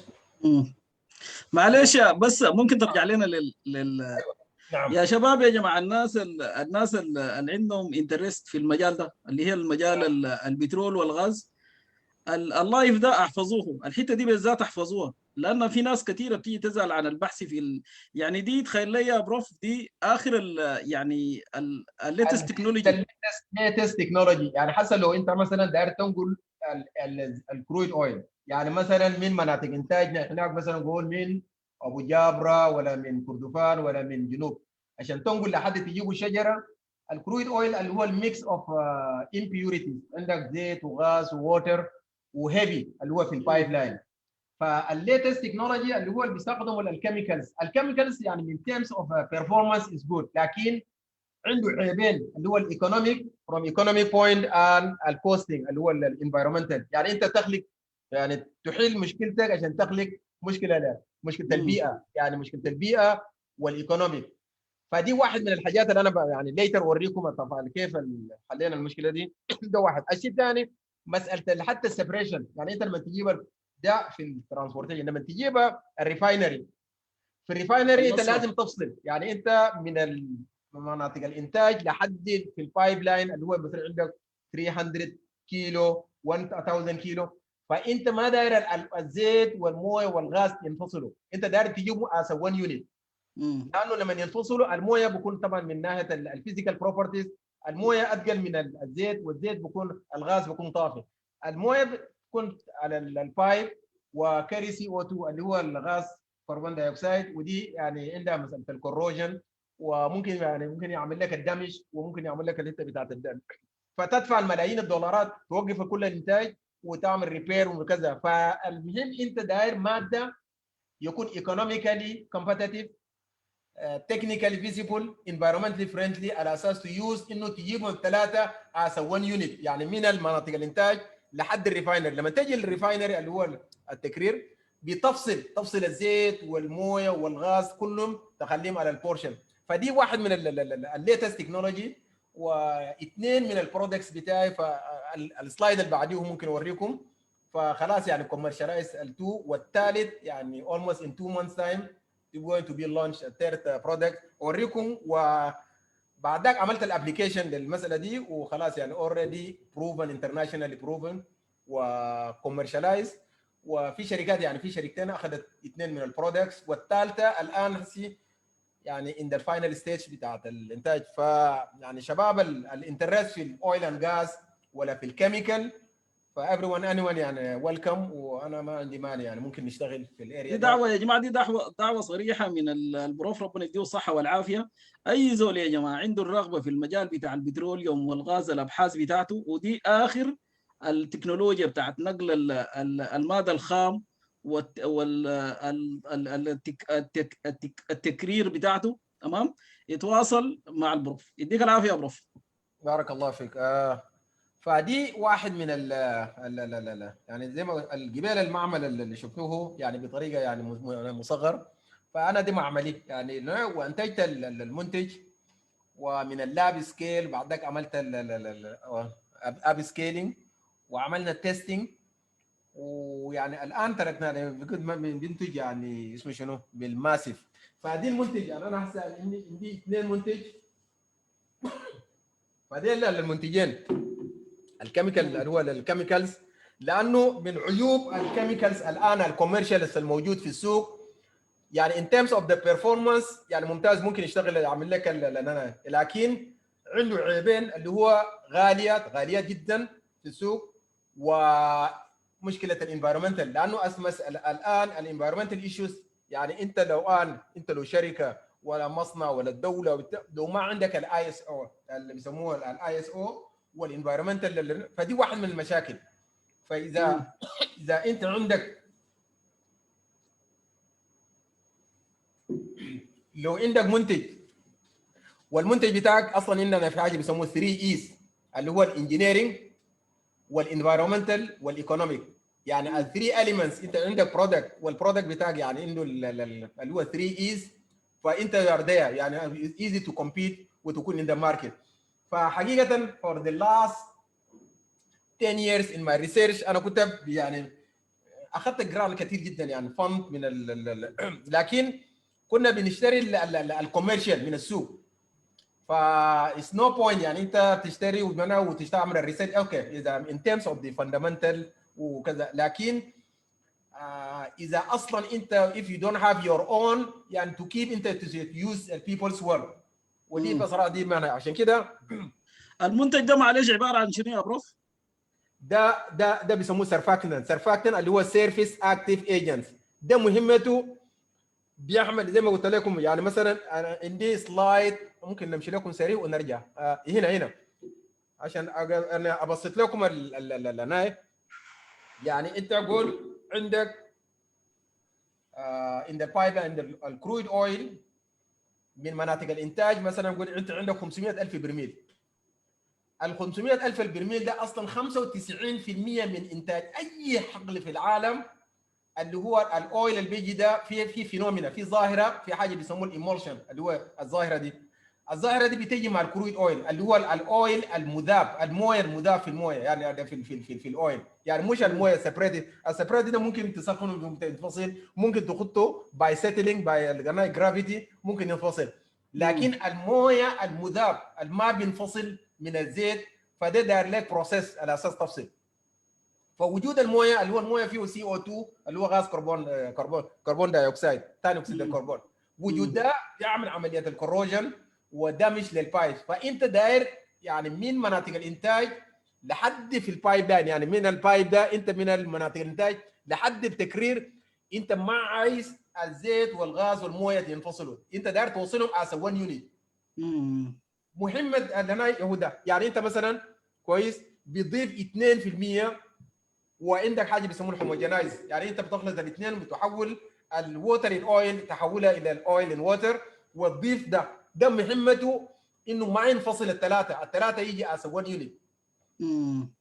كويس. لما تجي اللي هو الريفاينري اللي هو لما تجي تكرير بتضيف ده عكس ده بيسموه الايمالسيفايرز اللي هو الاستابلايزرز. لما تجي التكرير داير حاجه يسموه دي ستابلايزر، يعني عكس اللي هو الاستابلايزر على اساس تفصيل ليه كلها البورشنز. ايوه نعم، الثلاثه تفصيلهم الزيت والغازات الخفيفه والطايره والغناء والمويه والزيت، ده بيسموه دي ستابلايزر. كويس. اذا انت المنتج بتاعك اذا ناتشرال بيس يعني ما عنده الانفايرمنتال افكت، فانت in the market or you are in the competitive. فدي البرودكت ده الناتشرال برودكت. يعني انا النوفلتي بتاعت الماي برودكت انه كل الناتشرال. انت لو ملاحظين هسه شنو عندنا ثلاثه ديل الكوميرشال بيسموه ترايتن اكس 100 اللي هو نمبر 1، والسبين 80 والسبين 83 وسوربيتون سيلسيوس كون والبولي ايثيلين جلايكول والبولي ايثيلين جلايكول 100 و600 وال1000. ديل الكرنت سيرفاكتن بيسموه السيرفيس اكتيف ايجنتس الموجودين كل الناس الاويل فيلد بيستخدموهم. فدي اذا لو ملاحظين الكواليتي العنايه بتاعت الكوانتيتي 1 لتر اوف ذم اللي هو 432 يعني $100 وشويه، انا ده بالرينجد الماليزي اللي هو $100. لكن شوف الحاجه بتاعت انا اليو ام بي سيرفاكتن اللي هو طبعا الان اس، فالان الستانس اللي هو الترمينال الانس، انا لانه الاسم عبد الرحمن حامد نور، يعني هو ماخذ الاسم الاسره اللي هو الفاميلي نيم اللي هو الان، والان في نفس الوقت بيرمز الى الناتشرال، يعني الناتشرال يعني شيء طبيعي، يعني المنتج ده منتج طبيعي بلس الفاميلي نيم اللي هو الان اس. الاس اللي هو السرفاكتن اس اللي هو السيرفيس اكتيف ايجنتس، والناتشرال 19 اللي هو السنه اللي عملت كوميرشاليزيشن اللي هو 9 والاثنين زوتو لانه ده الفيرجن الثاني. كويس. والده اللي هو ده الكوميرشال نيم بتاعت البرودكت اللي هو الاثنين. وعندي ده اللي هو برضه نفس لكن 2016 عند البرودكت. والثالث اللي هو ان شاء الله من هنا لشهرين ممكن ننتج الثالث. الاثنين دول خلاص يعني اوريدي يعني الحمد لله كوميرشالايز، ونرجع لكم ممكن بعد ما طبعا انت مرات يعني السعر لكن فيري يعني سعر 90 نعم رينج مش كده؟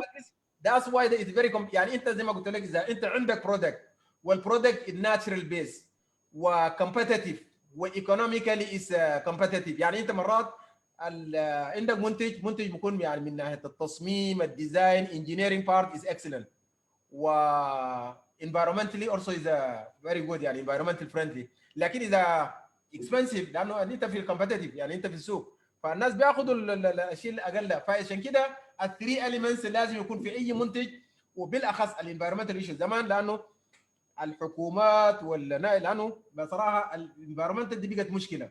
يعني لو ملاحظين حسوا كل الشركات الاوروبيه يعني نعم. بيتجهوا في اوروبا، فبيجي يعني الشركات الاوروبيه اللي هو كلها شغاله في اسيا وافريقيا، يعني يجوا يرشوا الحكومات وما بيعملوا الويست تريتمنت. يعني ممكن يعملوا الديشارج في الويست اللي هو في الريفرز والليك، نتيجه لانه ما في الاي اس او، ما في الريستريكشنز الانفيرمنتال ريستريكشن. عشان كده واحد من المشاكل الاساسيه الان موجود في العالم لانه ما في شنو. فاذا انت عندك منتج البيس سوري، فاذا عندك منتج البيس اللي هو الانفيرمنتالي، فخلاص انت ده. فبعد ما نحن المنتج اللي طلعنا ده انتجناه، فعملت السكيل. فواحد من اصعب المراحل بتاعتنا، يعني انت مثلا يكون عندك المنتج ده، يعني انت مثلا عندك 1 لتر او 2 لتر انفيرمنتال من اللاب سكيل، ممكن يكون عملت التستنج بكل الاجهزه وعملت الاناليسيس، لكن لما تعمل سكيل اب، لانه عندنا مساله الهيت ترانسفير والماس ترانسفير اللي هو الناس اللي في الكيميكال انجينيرنج، وانا متاكد في ناس كتار في الاريا بيفهموا. فاصعب مرحله في الكيميكال انجينيرنج اللي هو مثلا المرحله بتاعت السكيل اب. يعني انت لما عندك البرودكت ده الان مثلا ده البروبرتيز بتاعه لما يكون عندك 5 لتر، لما تعمل سكيلينج ل 10 لتر او 5 لتر، لانه مساله الهيت ترانسفير والماس ترانسفير بغير البروبرتيز. فاذا نعم. انت قدر تحول مثلا تثبت البروبرتيز بتاع اي برودكت من اللي هو اللاب سكيل مثلا من 5 لتر الى 15 لتر الى 30 الى مثلا 300 او مثلا 500 لتر، اذا نفس البروبرتيز بتاعت ال 5 لتر هي بتاعت مثلا بتاعت ال 600 لتر او 1000 لتر، فدي بيسموه السكيلينج، مرحله بتاعت السكيلينج. وانس انت اجتزت المرحله ده، خلاص بعد ده انت بتمشي المرحله بتاعت اللي هو البرايس. اذا انت مثلا السكيلينج ثبتت البروبرتيز والانفيرمنتال ايشوز، انت خلاص يعني البرودكت بتاعك يعني البيس وناتشرال. والتكنيكالي اللي هو انت جانب الانجينيرنج ديفنتلي ذير از نو داوت، انت اصلا اوريدي عملت الديزاين وحاجاتك وعملتها، فبعدين انت خلاص تكون في السوق. ودي اللي يعني لانه مرات انت لو عندك منتج يعني موس جس انه تدعي يا اخي انا عندي منتج وكذا، نو فلازم يكون لازم تمر بمراحل كثيره جدا. وونس حصل، فانا عملت التست للبنايه وبرضه عندي اعمل لكم اللي فده تيستنج للفيديو اسمه شنو، فده البرودكت. وعملنا بعد ذاك واحد من الابلكيشن الاولى اللي عملناها هذا كانت بملاحظه ذاك في البايب لاين، والثاني تستخدم اس فيول يعني برضه في الديزل. يعني هسه اليوم تاخذ مثلا 70 لتر، اذا انت مثلا عندك مثلا 70% عندك لتر ديزل، تاخذ 70% ديزل واخذ 30% جيب مويه من اي ماسوره، افتح من اي ماسوره، افتح الماسوره اللي في البيت مع الماسوره اللي في البيت، شيل 30 لتر يا دكتور ياسين، وشيل 70 لتر ديزل، وخذ 2% بس من ده وهوموجينايز، يعني يصل لمرحله بتاعت بارتيكلز اللي هو بيسمى نانو بارتيكلز، وكوب في عربيتك اي، لكن عربيه شرط يكون عربيه ديزل. لو حصل اي شيء انا اي تيك ده بيسموه شنو الريسك او التشالنج. طيب ده ما حل كبير لمشكلتنا في السودان. ما انا جايك هسه خلي شوف الفيديو ده وبعدك نرجع لك بتاع موضوع السودان ده. شوف يا ده واحد من الابلكيشن بتاع البرودكت بتاع ده.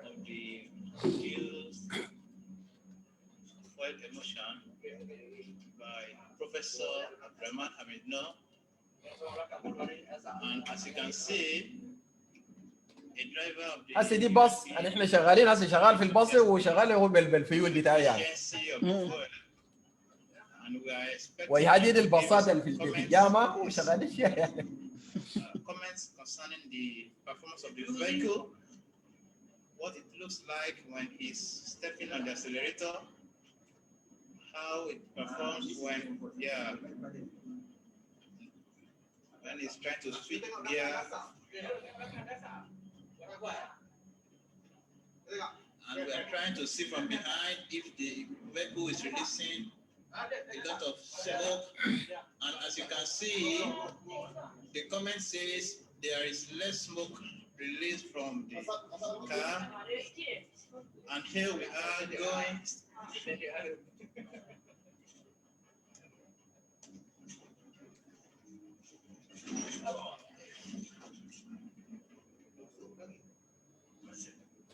We are still awaiting further comments from the driver and other observers.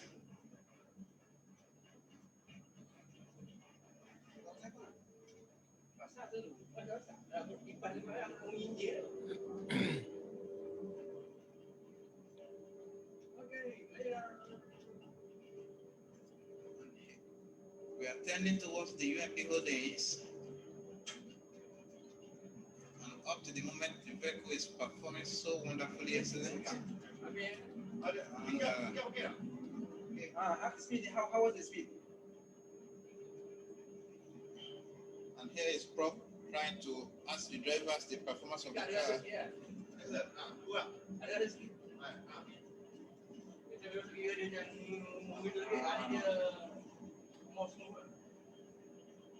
Another comment says the vehicle moves. Before or now it's more smooth? Oh, really? Oh, that's good. Driver says the bus is moving smoothly compared to how it used to perform when it's working on the conventional diesel.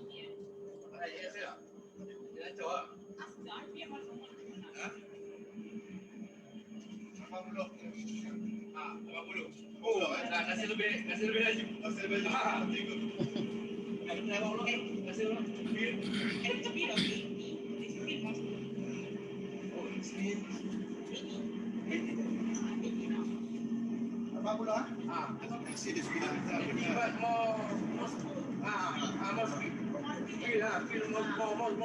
Now, the driver says just when the speedometer is around 80, the bus is moving faster than how it ought to move, which is an indication of the efficiency of the produced emission. And here we are trying to make a U-turn.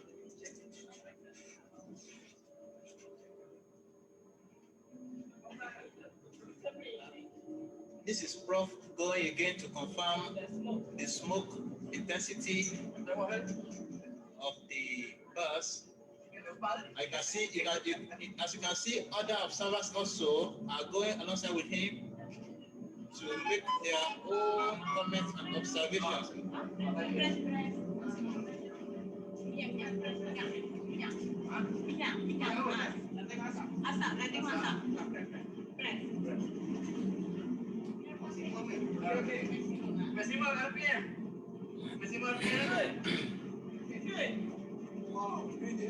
Oh, this is excellent, man. I think this fuel emission should go beyond.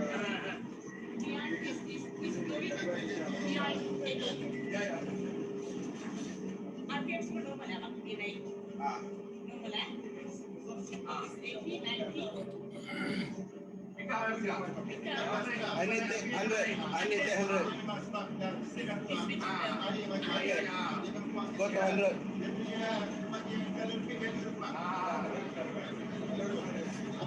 Okay, 100. Yeah.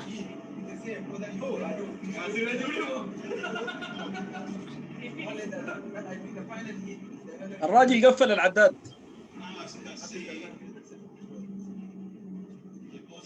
So wonderfully excellent. And I think this way should go beyond the shores of Malaysia, beyond the shores of Asia, go to Europe, Africa, North America, South America, and all around the world.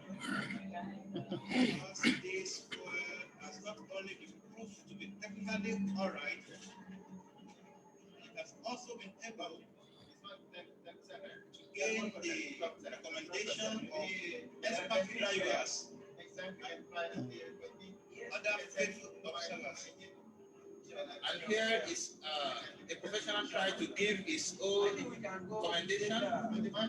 You know, for the boilers, heaters, for they will take it. I tried they will take it. But for liquor, they just pass the bottle. But I already tested it and taken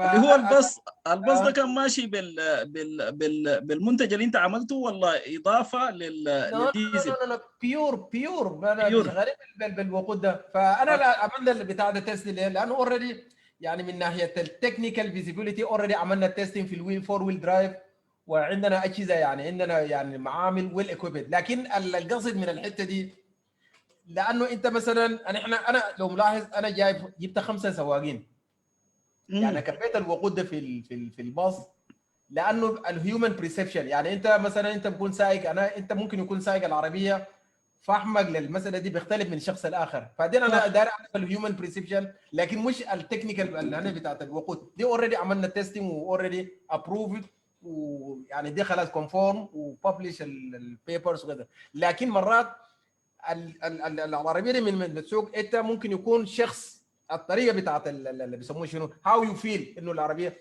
لكن وصلنا لحته انه 30 يعني وصلنا لحد 30% من ووتر بيور ووتر، و70% ديزل، و2% من البرودكت. ولكن لازم كويس هوموجينايز انتو نانو بارتيكل، وتكون في اي عربيه ديزل يا ياسين وسوق. ولو حصل اي شيء انا باخذ الريسك. يعني الحته اللي انا داير اقول شنو الكلام ده يا ياسين، كلام 2016 2017 18 والله نهايه 17 18. فجيت وصلت لقناه قلت يا اخي عبد الرحمن يا اخي بعد العمر ده وكذا يا اخي what is your real contribution to your people. وحقيقه عملت فيديو ورسلته لناس وزاره الطاقه اظن في السودان كانوا 18. ورسلت لهم 60 لتر من البرودكت. فقلت لهم يا اخي امشوا اعملوا تيستنج، انتوا اعملوا تيستنج ولو عجبتكم تعالوا، لو ما نايف فايتس اوكي. يعني انا عندي برودكت بتاعي وما نايف. فالمهم رسلت لهم كل الفيديوهات ويبدو انه عجبهم البرودكت وكذا. فالمهم بدون تفاصيل وبدون لنا فطلعوا واحد قلت له يا اخي بس جيبوا لي انسان متخصص على الاقل، يعني وي اندر هاف ذا سيم لانجويج، نفهم نفس اللانجويج بتاعت الانجينيرنج. نعم.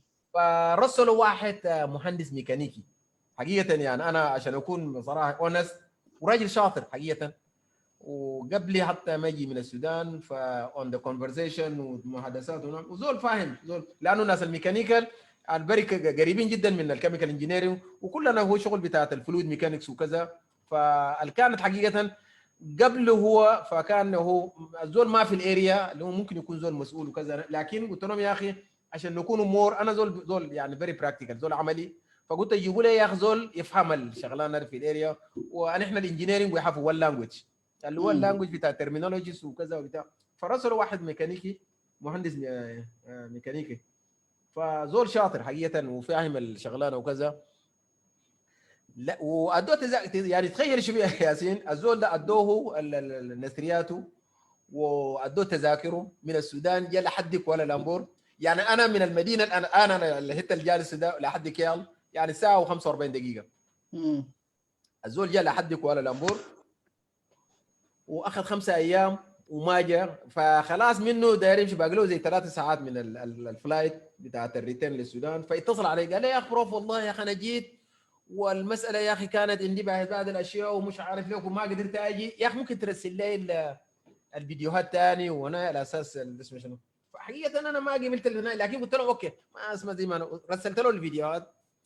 فمشى عمل ريبورت وقال يا اخي انا قابلت الزول ده وكذا وبتاع ونايف بتاع. المهم اتصل علي شخص اخر قال يا اخي اسمع يا بروف عشان نكون معك فيري فرانكلي يا اخي تدينا كم عشان نرفع عليك للمسؤولين. والله يا ياسين تخيل تدينا كم، يعني احنا تدينا كم على اساس الزول الجدع ما من المسؤولين. هو يس من الهناي، لكن هي از نوت ديسيجن ميكر. اوكي. يعني هي از انجينير وهي از فيري كواليفايد، راجل ممتاز يعني حقيقه انا بقدره وكذا، لكن هو جاب الكونسيبت ووصل هناي، بالرغم من انه انا بس اللي هي التحفظ بتاعي زعلت منه لانه ما جاء يعني كنت صح. يعني الماتيريال من الرو ماتيريال لحد البرودكشن وابلكيشن كنت داير ازور الحته دي وكذا، لكن المهم ما هناك. لكن هو زول فاهم وفهم الشغلانه الكونسيبت. قال يا اخي والله يا بروف ان احنا في البايب لاين ما قاعدين نستخدم السيرفاكتن، لكن في ديبارتمنتس ثاني بيستخدموا السيرفاكتنز، والمهم وصلوا الفكره لزول وهم عجبوا. لكن الشخص المعني فقال يا اخي يا بروف صراحه لنا ونحن جاتنا الريبورت لكن يا اخي اسمع عشان اوديك عشان نكون معك واضح، عشان البرودكت يمشي للمسؤولين اللي هنا، يا اخي نحن حقنا كم. حقيقه انا زعلت من الحته دي والله، قفلت فيه الخات ليه الليله يعني، نزلت فيه التليفون وبعد ذاك اتجهت خلاص يعني مشيت للشركات العالميه، وبعد ذاك عملت التست في شركه جات اديته 60 لتر، فقلت لهم امشي عارفه امشي ودوه اي معمل ثاني في العالم واعملوا التست كويس. وفعلا جو اديتهم فري 60 لتر ومشوا عملوا التست، وحقيقه عجبتهم النتائج. فجو السي او اي بتاعت الشركه جاء مع كل ستاف التكنيكال ستاف، جو عملوا التست واخذوا ثاني 60 لتر ومشوا هم ذاته رسلوا لنا وجابوا جاتوا النتائج immediately. فجاء قالوا يعني انا بصراحه واحد من الحاجات اللي اسمه شنو، فقالوا يا اخي اسمع انت، قال لي يا اخي بروف، فالسي او اي يعني المدير الشيف اوفيسر بتاعت الشيف اكزيكتيف اوفيسر بتاعت الشركه سعوديه بالمناسبه، فقال يا اخي بروف اسمع انت، قال لي يا اخي راتبك كم في اليو ام بي؟ قال نحن بنديك دبل وقدم استقالتك وتعال اشتغل معنا. فقلت لهم والله يا اخي ام فيري ابريشيت وانا فيري براود انه يعني انتوا دايرين البرودكت وكذا، لكن قلت لهم يا اخي I'm very committed to my university، واذا انتوا دايرين تشتغلوا او دايرين تدونا الفند انا افضل انه تدونا الفند ثرو اليونيفرسيتي. فاستغربوا يعني، فقال يا اخي انت ما داير تشتغل؟ فقلت له يا اخي انا بيرسونالي يس، اذا بيرسونالي يس طبعا راتب تدوني ضعف الراتب اللي عندي هنا في الجامعه، لكن I have a commitment يعني عندي طلابي وانا اللي عندي البرستيج بتاعت الجامعه. وبالمناسبه ياسين انا اول اجنبي اشتغلت في الجامعه دي والله العظيم. فقلت لهم يا اخي يعني من اول فرصه الزول يعني اللي عملته كنا في الجامعه دي كله يعني انا وتجد انا، فقلت يا اخي ما بعمل. الزول ده قال خلاص اوكي نتواصل. 75 يوم يعني بالضبط شهرين وشويه الزول ما يتصل كله وقف الاتصال. ونسيتهم خلاص، وقلت يا خلاص يا اخي ما هناي، وبدات في شغلي وثاني وبتاع. والله يا ياسين بعد يعني 75 يوم ال 76 مدير الشركه ذاته اتصل قال يا اخي بروف تذكر يا اخي هو نحن كذا، وقبل شهرين اتصلنا عليك واسمنا. فقال يا اخي قال احنا جينا بتو ديسيشن، قرارين. القرار الاول انت راجل عنيد جدا جدا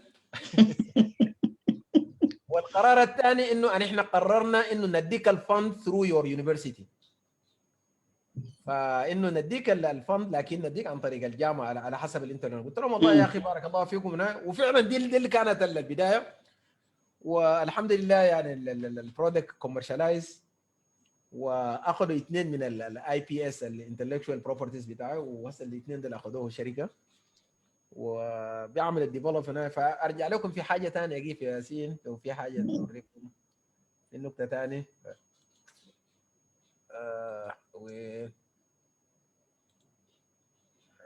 بعد ذاك طبعا بعد الشيء اللي حصل ده مشينا لمعرض. دي مهمه جدا. نعم. فدار انا داير اربط لكم. شوف البرودكت ده، شوف اللي حصل.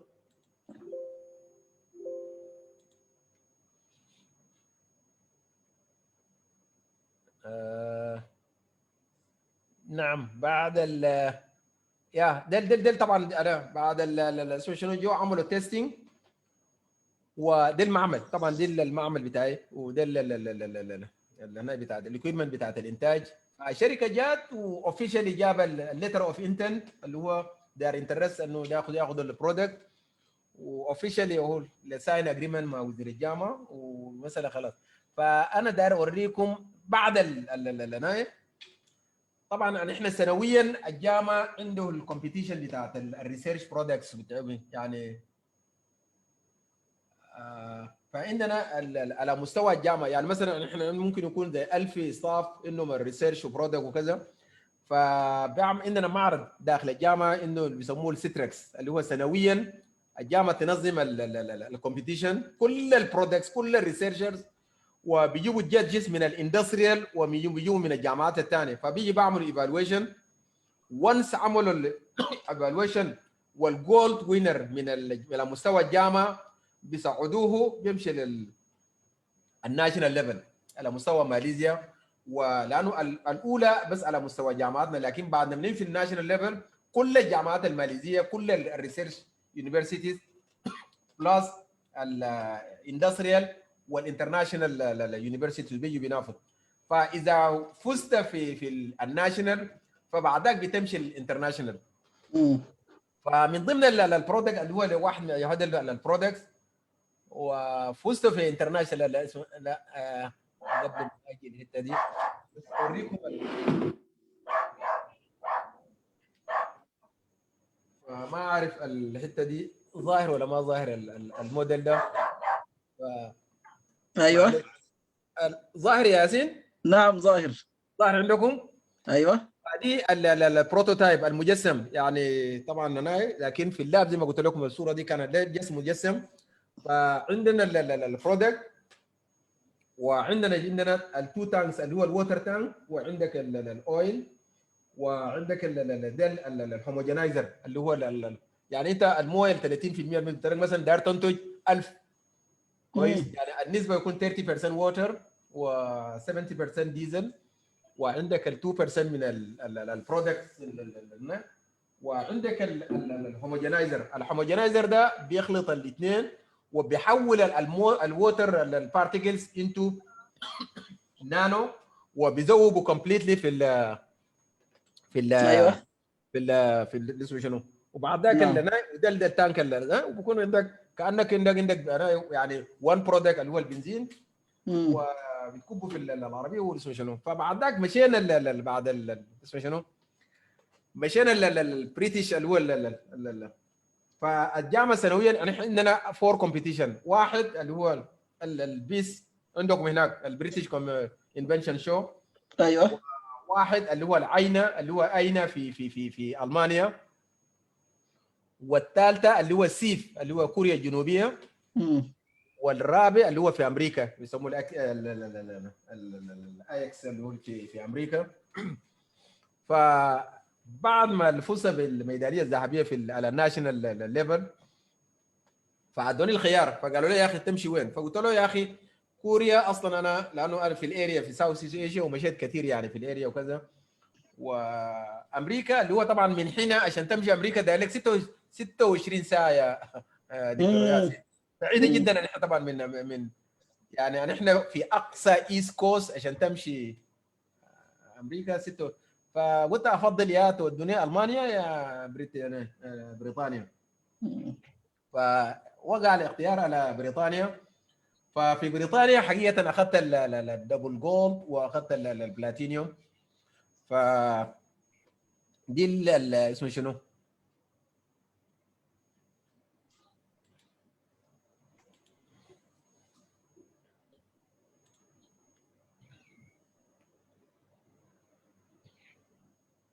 لا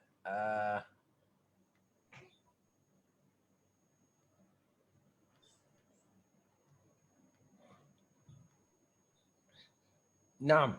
ففي البريتش اللي هو اخذنا الجولد.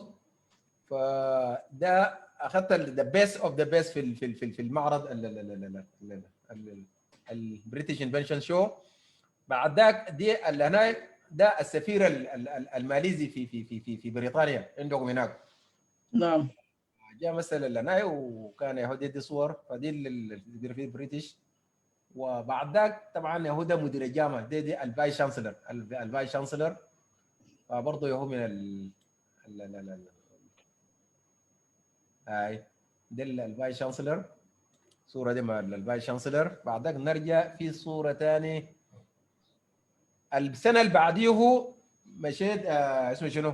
مشيت ألمانيا. برضه هو ده الصورة دي درسها في ألمانيا.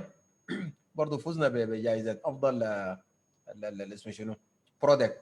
وحقيقة هم بيهتموا بالبرودكت أكثر مما يكون هناك. واللي بعديه السنة اللي بعديهم هو في كوريا. يعني هاي أنا مشيت بيس وكوريا وألمانيا. فدي برضه على مستوى دي مستوى الجامعة اللي هو فزنا للميدالية. بعدك دي الناشونال وده الانترناشونال اللي هو في كوريا، فاخذنا برضه جائزه افضل المنتج. لكن ده مش البرودكت، ده الويست تريتمنت ده بتاعت الغاز كمان يا ياسين. ايوه ده اللي هو لو ملاحظ في صوره يا حدي، دي الرياكتر بتاعت اللي هو غاز الميثان كمان. دي مش ده اللي هو السرفاكتن، لكن دي فزت برضه في الميثان غاز. ده من البالم اويل اللي هو البالم اويل ميل افلوانت اللي هو زيت النخيل. زيت النخيل نعم. ومن قصب السكر وسويش سلاش اللي هو المياه المجاري. وبيتحول البرودكت اللي هو الميثان غاز الفاينل برودكت في الاسيدوجينيسيس والهيدروليسيس والفاينل ميثانوجينيسيس اللي هو ميثان غاز برودكت سي او 2. فبيضيف طبعا الفاينل برودكت عندك اثنين، يعني خليط بين غاز الميثان وغاز الكربون دايوكسيد. فبيضيف الصوديوم هيدروكسيد. الصوديوم هيدروكسيد مهمته بيمتص اللي هو غاز ثاني اكسيد الكربون. فالبيفضل بيور اللي هو غاز السي اتش 4 وتيجي تعمل باكينج ويعني تشغل يعني هسه الغاز اللي هنا ده بس تعمل في السلندرز وتعمل باكينج وتستخدم من هناك. والمصدر بتاعه بيور يعني ويست يعني نفايات. نفايات. ومن النفايات بيطلع يعني غاز الميثان وكذا. يعني صح المايكرو اورجانيزمز اللي في البومي اللي هو في غاز النخيل اللي هناك زيت النخيل افضل بكثير لانه اكثر من السويش سلايد. لكن في النهايه بينتج يعني اذا لو دار تعمل في مناء صغير. فدي برضه واحد من الاشياء الحلول. اي نعم. ودي اللي هو ده اللي بعد ذاك بعد في بريتش شو قبل ما نمشي الحته دي. بعد ذاك في بريتش شو بعد ما اخذت لنا بعد ما جيت راجي ماليزيا. فيبدو انه كان البريطانيين ذاته كانوا جو عندهم في ايتكس اللي هو الانترناشونال التكنولوجي ماليزيا عنده. ففي المعرض ده كان في هنا البريطاني وكده بعد لنا اللي بيسموه النيم كارد. وقد مشيت بريتش شو هم ذاته كانوا انهم جناح ناس التكنولوجيا اظنه. بعد ما اخذت لنا جيت راجي فاتصلوا عليه. وبعد ذاك يهود الدكتوراه الفخريه كان يهدي من اعتقد قبل ما امشي ده يس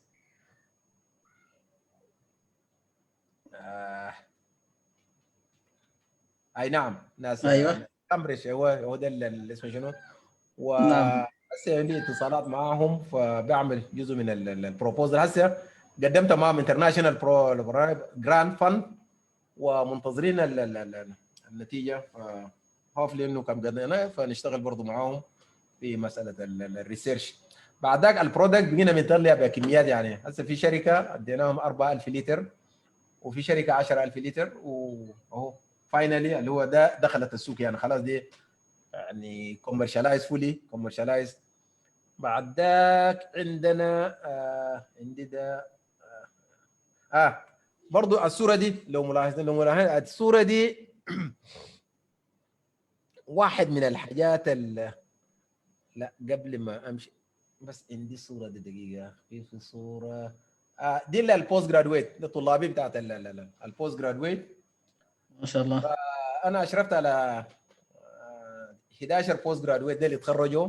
نعم يعني من السودان من العراق نيجيريا ماليزيا اوف كورس افغانستان نيجيريا يمن فماليزيا also هند. فيعني وورلد وايز يعني من كل اسمه شنو يعني 11 اشرفت عليهم تخرجوا. 28 طلاب ماجستير دول كلهم يتخرجوا، و8 الان عندي 8 طلاب دكتوراه ار جوينج، واربعه ماستر يعني الاون جوينج، 2 الان منتظرين الفايفا. الشهر اللي فات عندي يعني من ضمن الطلاب انا اشرفت على 4 سودانيين. الدكتور معزه اللي هو دي اتخرجت قبل 5 سنة الان في السودان، دكتور معزه ما شاء الله. باقي هو 4 سودانيين برضه. واحده اتخرجت الشهر اللي فات ورجعت السعوديه، زوجها في السعوديه ورجعت، والثالثه منتظره يعني شهر من الان ممكن تمتحن الفايفا، والباقي ده اللي هو اسمه شنو. نحن هسه يا بروف دايرين نشحتكم منحه ل لناس مبادره الباحثين السودانيين. والله يا اخي هو طبعا this is very good question. هو حقيقه شوف اذا الاريا بتاعت الكيميكال انجينيرنج و الاويل اند جاز والكيميكال انجينيرنج فدي الارياس وكذا الواحد عنده فند يعني ممكن يكون اللي بتاعت الاسم. وطبعا الجامعه ما عندها الفند بمعنى الفند اللي يقولوه، الكومبيتيشن فيري هاي، لكن الاستاف لو انت عندك الانترناشونال جراند فممكن تاخذ اكبر عدد من الطلاب، ويعني فدي ما في مشكله. لكن على مستوى الجامعه ما كثير المنح اللي فيها، لكن الكومبيتيشن فيري هاي وتمر ببروسيس طويله. لكن وانس الطالب لو سجل من حقه طبعا يدخل الكومبيتيشن وكذا دي هناك. لكن اي زول عنده جراند فممكن يعني مفتوح انه ياخذ الطلاب على حسب الارياس اللي انا. فانا في الاويل اند جاز اند ويست تريتمنت والبتروليوم كيميكالز بتروكيميكالز، فدي الارياس يس شغال فيهم. نعم. اي نعم.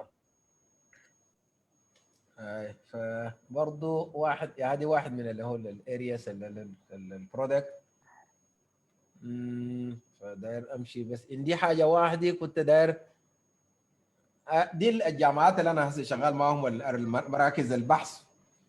فالام تي دي سي اللي هو ده من اكبر مراكز الريسيرش في ماليزيا، ده بيسموه ماليشيان تكنولوجي ديفلوبمنت كوربوريشن، يعني عنده منحه كبيره كان عنده جراند، فدي واحد من اللي.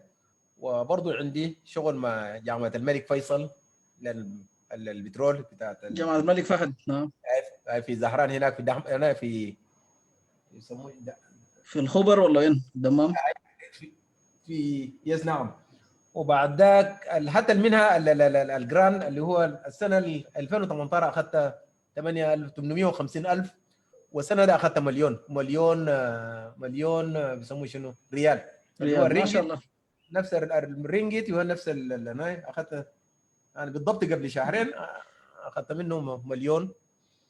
وده واحد برضه من الشركات الماليزيه، وده جامعه الملك عبد الله للعلوم. كاوس دي من الجامعات طبعا الجامعات الفيموس الار يوز من التوب 5 or 6 يونيفرسيتي في السعوديه. نعم. ايوه رانكينج في الرانكينج والاي اس سي نعم. انا مشيت قبل سنتين قبل الكوفيد 19. نعم. انا مشيت 2013 فعملنا الام او يو، فاظن في واحد من السلايدات عملنا معهم الام او يو وشغالين معه. وبعد ذاك اليو تي بي اللي هو يونيفرسيتي تكنولوجي ماليزيا اللي هو دي بتروناس، سوري يو تي بي يونيفرسيتي تكنولوجي بتروناس اللي هو دي شركه جو برضه جامعه ماليزيه، جامعه بتروليه، فبرضه شغال. واحد سوداني دكتور سوداني برضه شغال معه في فبمشي بيمتحن له طلابه، فعندنا معه كولابريشن كويس خالص. ودي الشركه اللي هو اللي اخذت البرودكت يسموه الايسترن تكنولوجي يونيتي تكنولوجي. ده برضه واحد من هنا. ده الصوره ده مع مدير الجامعه، الصوره اللي هو على الشمال، وده مع الوالي. فلما تاخذ البيست برودكت فالجامعه بتعمل اللي بيسموه شنو ايش يقولون بالعربي؟ احتفال نعم. ايوه احتفال. وفي الاحتفال ده هو ودي برضه واحد من البيست الانفايرمنتال برودكت اللي هو في الويست تريتمنت، يعني واحد من يعني تحويل من الويست ويلث اللي هو الميثين غاز. فدي واحد من برضه جوائز الانترناشونال اسمه شنو. وفي اعتقد جامعات البوست جرادويت، فخليت الصوره ده اجيكم بعدين ليتر، لكن عندي صوره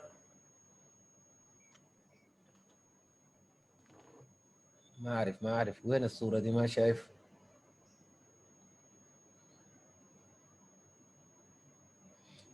الصوره دي من الصور اللي فعلا يعني حقيقه يعني الصوره دي يا ياسين ده الصوره دي 2014 13. فالاخ اللي في النص ده مدير جامعه ام درمان الاسلاميه، والمعاهد ده الفايس شانسلر بتاعت جامعاتنا. والدنا جاء معاه 11 عميد، مدير جامعه ام درمان الاسلاميه جاء معاه 11 عميد على اساس عملنا لهم الام او يو والام او اي وكذا. فاجوا حقيقه وعملنا الحاجات دي كله وجهزنا الدرافت الدوكيومنتس ورسلوا للليجل ديبارتمنت للجامعه وكذا. المين جهزوا البتاع ووقعوا جامعاتنا وقعوا ومشوا على اساس نعملوا الاسم شنو. فانا حقيقه قلت لهم لانه كان 2000 يعني شوف يا ياسين دكتور ياسين 2000 ولحد 2018 19 الجامعه دي فيها منحه كثيره جدا. قلت لهم يا اخي الماليزيين زي فيري سنتيمنت انطباعيين جدا.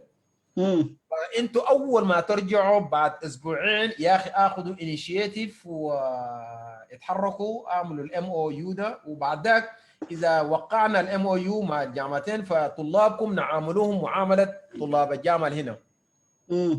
في بتاعت الستودنت اكسشينج والتريننج والستاف اكسشينج وجانا الناس دول يعني معاملهم يعني ويل ايكويبد زي ما انتم شفتوه كده.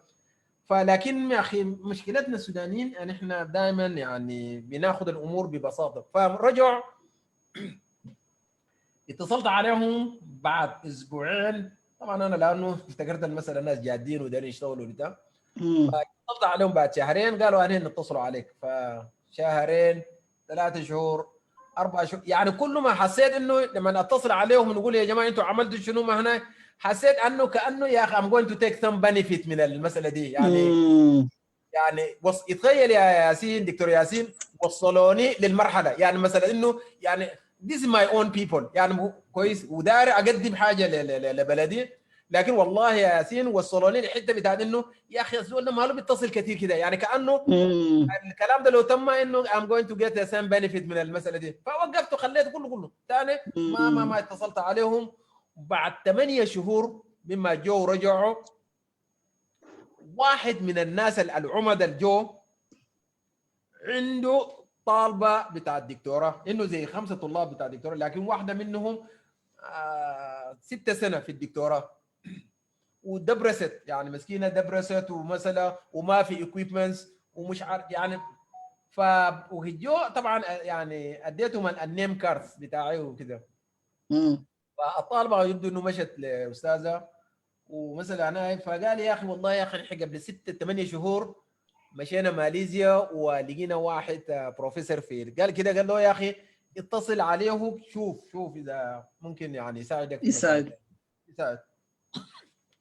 والله يا اخي بتذكر عملت لي ايميل اسمها غاده، دكتور غاده يا اخي ربنا يتراها بالخير، وممكن يكون هي بتكون في اللايف ده حسب تسمعني.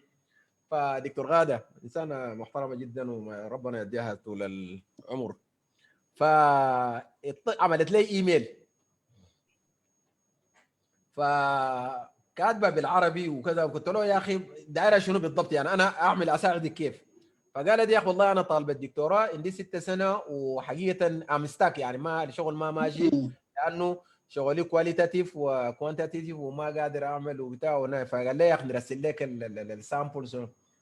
فقلت لها يا اخي انت هسه وين والمواد بالضبط يعني شنو الاكويبمنت الداير والماتيريال. فلقيت حقيقه شغاله في الناتشرال برودكت، هي اصلا هم بتاعت بايوتكنولوجي. احنا طبعا يعني شوف الدارس داير اقول والشباب اللي حسب بيسمعوني في اللايف، شوف الكيميكال انجينيرنج والبتروليوم وكيمستري اللي هو ناس العلوم وناس الفارماسيوتيكالي اللي هو الصيدله، كلنا شغل الناتشرال برودكت بنشتغل نفس العنايه بس بنكون بنتفرع في بعض الاشياء. يعني شوف احنا بنجيب النبات والرو ماتيريال ونعمل اكستراكشن وبعد ما نعمل الاكستراكشن بنمشي نعمل الكيميكال كونستيتيوشن، المركبات الكيميائيه. نعم. بعدك يعني احنا بنمشي بيور في مساله بتاعت اوبتمايزيشن، يعني البيست بارامترز على اساس انه تو اكستراكت دي ثاني.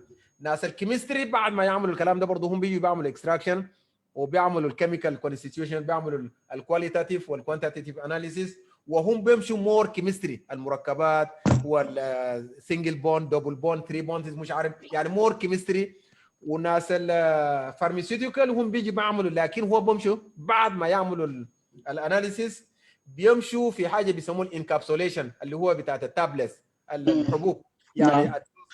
البرسنتج قدر شنو فهم ده ناس دكتور غاده دي شغاله في شغل. فعملت لها خطاب، عملت خطاب للجامعه اوفيشال ليتر انه قلت له يا اخي عندي طالبه في السودان وجاي الاناليسيس وانا عندي فند وعندي الايكويبمنت اللي هي عايزاه، فداير اجيبها يعني بطريقه اوفيشالي. فطلعت لها 6 ل 8 شهور على اساس تيجي تعمل اتاشمنت.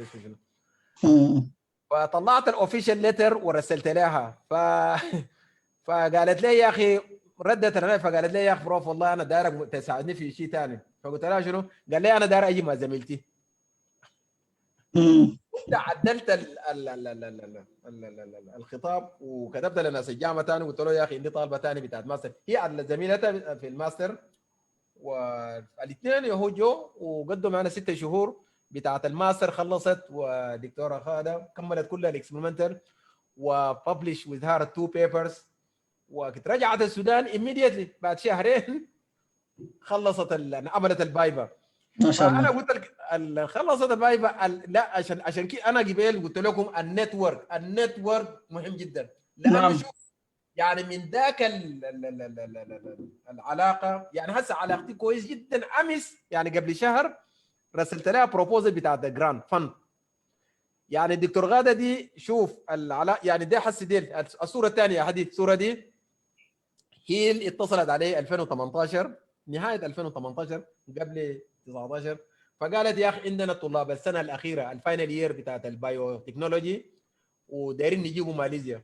قال لي يا بروف يا اخي ساعدني وانا داير الطلاب ده يو ونت تو ذا اكسبوز، دايرين يكتشفوا لانه قال ما عندنا معامل وفاينل يير كذا. فاتوقع يعني هسه ممكن يسمعوني فعملت بروبوزل 40 طالب واربعه من الاساتذه، يعني دي الاستاذه دي دكتوره غاده واستاذه اماني اعتقد وما اذكر الاسم، وده الدكتور صلاح، اربعه ستاف و40 طالب بتاع فاينل يير ستودنت، وجبناهم لمده شهر. يعني كانت من افضل لنا والله. فعملنا لهم برنامج لمده شهر تريننج، ده زورناهم المعامل وعملنا لهم التريننج ومشينا وديناهم المصانع. ونحن طبعا عندنا 2 كامبس اللي هو واحد عندنا في يعني زي 40 المسافه بين ال2 كامبس 40، ووديناهم ال2 كامبس زورناهم 40 طالب وطالبه، اللي هو كان 27 اظن طالبه و13 طالب. فرجعوا شوف انا داير اقول لك انت النتورك ده. شوف يا دكتور ياسين، شوف اهميه المساله دي. الزول لما يكون عندك زول في حته مساله مهمه جدا. فرجعوا 6 من الشباب ال40 رجعوا الان جو وطلاب. هسه انا طلعت لهم القبول وكلهم انا بشرف عليهم، لكن المفروض كان يسجلوا السمستر اللي فات ال6 كلهم للماستر، لكن دو تو ذا كوفيد 19 ايشوز وكذا فقاموا بوستبون وكذا. فاتوقع في شهر 9 ال6 جايين للماستر وكلهم اندر مي، يعني تحت انا بشرف عليهم. فدي واحد من الحاجات اللي يعني شوف النتورك، يعني الصدفه بتاعت انه يعني كان المفترض يكون الفرص اكثر من كده. نعم. لكن ايوه. واحد منهم اللي هو زي ما قلت لك يعني الدكتور غاده هي اللي اخذت الانيشيتيف واتصل بالسوبرفايزر وكذا هنا. يعني تشوف دول لو كان الباقي ده كلهم يعني لو اخذوا انيشيتيف من البدايه ممكن يكون كان يعني اليوم الشغلانه ممكن تختلف اكثر من كده. فانا داير اقول شنو النتورك يا دكتور ياسين فيري فيري امبورتنت. فالناس لا الشباب اللي هسه بيسمعوني في الجلسه دي ولا الدردشه، فالنتورك مهم وما في حاجه امبوسيبل. وكل اللي شوف الناس اللي وصلوا لهذه المراحل انا كلهم بدوا من سكراتش، يعني nothing impossible. ما في حاجه طالما you have a commitment determination and patience. لانه مرات بكون انت عندك يعني very committed، عندك الاصرار والعزيمه، لكن لو ما صبر يعني صبر شويه فممكن اللي عملته ده كله ممكن يعني بتضيعه. فعشان كده صح. الشباب الصغار الريسيرشرز بالذات، الناس اللي نايم في الريسيرش، فعشان to build your career you have to have a network. نعم. ودي واحده بعد بكرر انا ثاني، دي واحده من الاهداف بتاعت مبادره الباحثين السودانيين، اللي نعم هي نعم تجمع يعني منصه تجمع كل الناس الخبراء في المجالات المختلفه والباحثين، ويجوا الطلاب يستفيدوا منها يعني. يعني ونجحت يعني لحد كبير جدا، ومواصلين نحن في الحاجه دي، عشان اللي هي الحته بتاعت النتوركينج يعني. فاسيدي نحن الليله ما شاء الله يعني دكتور عبد الرحمن فتح لنا ابواب لحتات كثيره جدا، وانا متاكد الناس اللي عندهم الناس الهندسه الكيميائيه، ناس البترول، الغاز، حتى الناس اللي عندهم افكار بتاعت بيزنس في المجال ده، اكيد حيفكروا تاني يعني، يفكروا في الموضوع ده. فسعيدين جدا يا بروف والله، يعني حاجه جميله، ونتمنى لك مزيد من النجاح. وده صراحه دي مفخر للسودان يعني، دي حاجه بنفتخر بها والله يا اخي بارك ايما الله فيك. فخر يعني.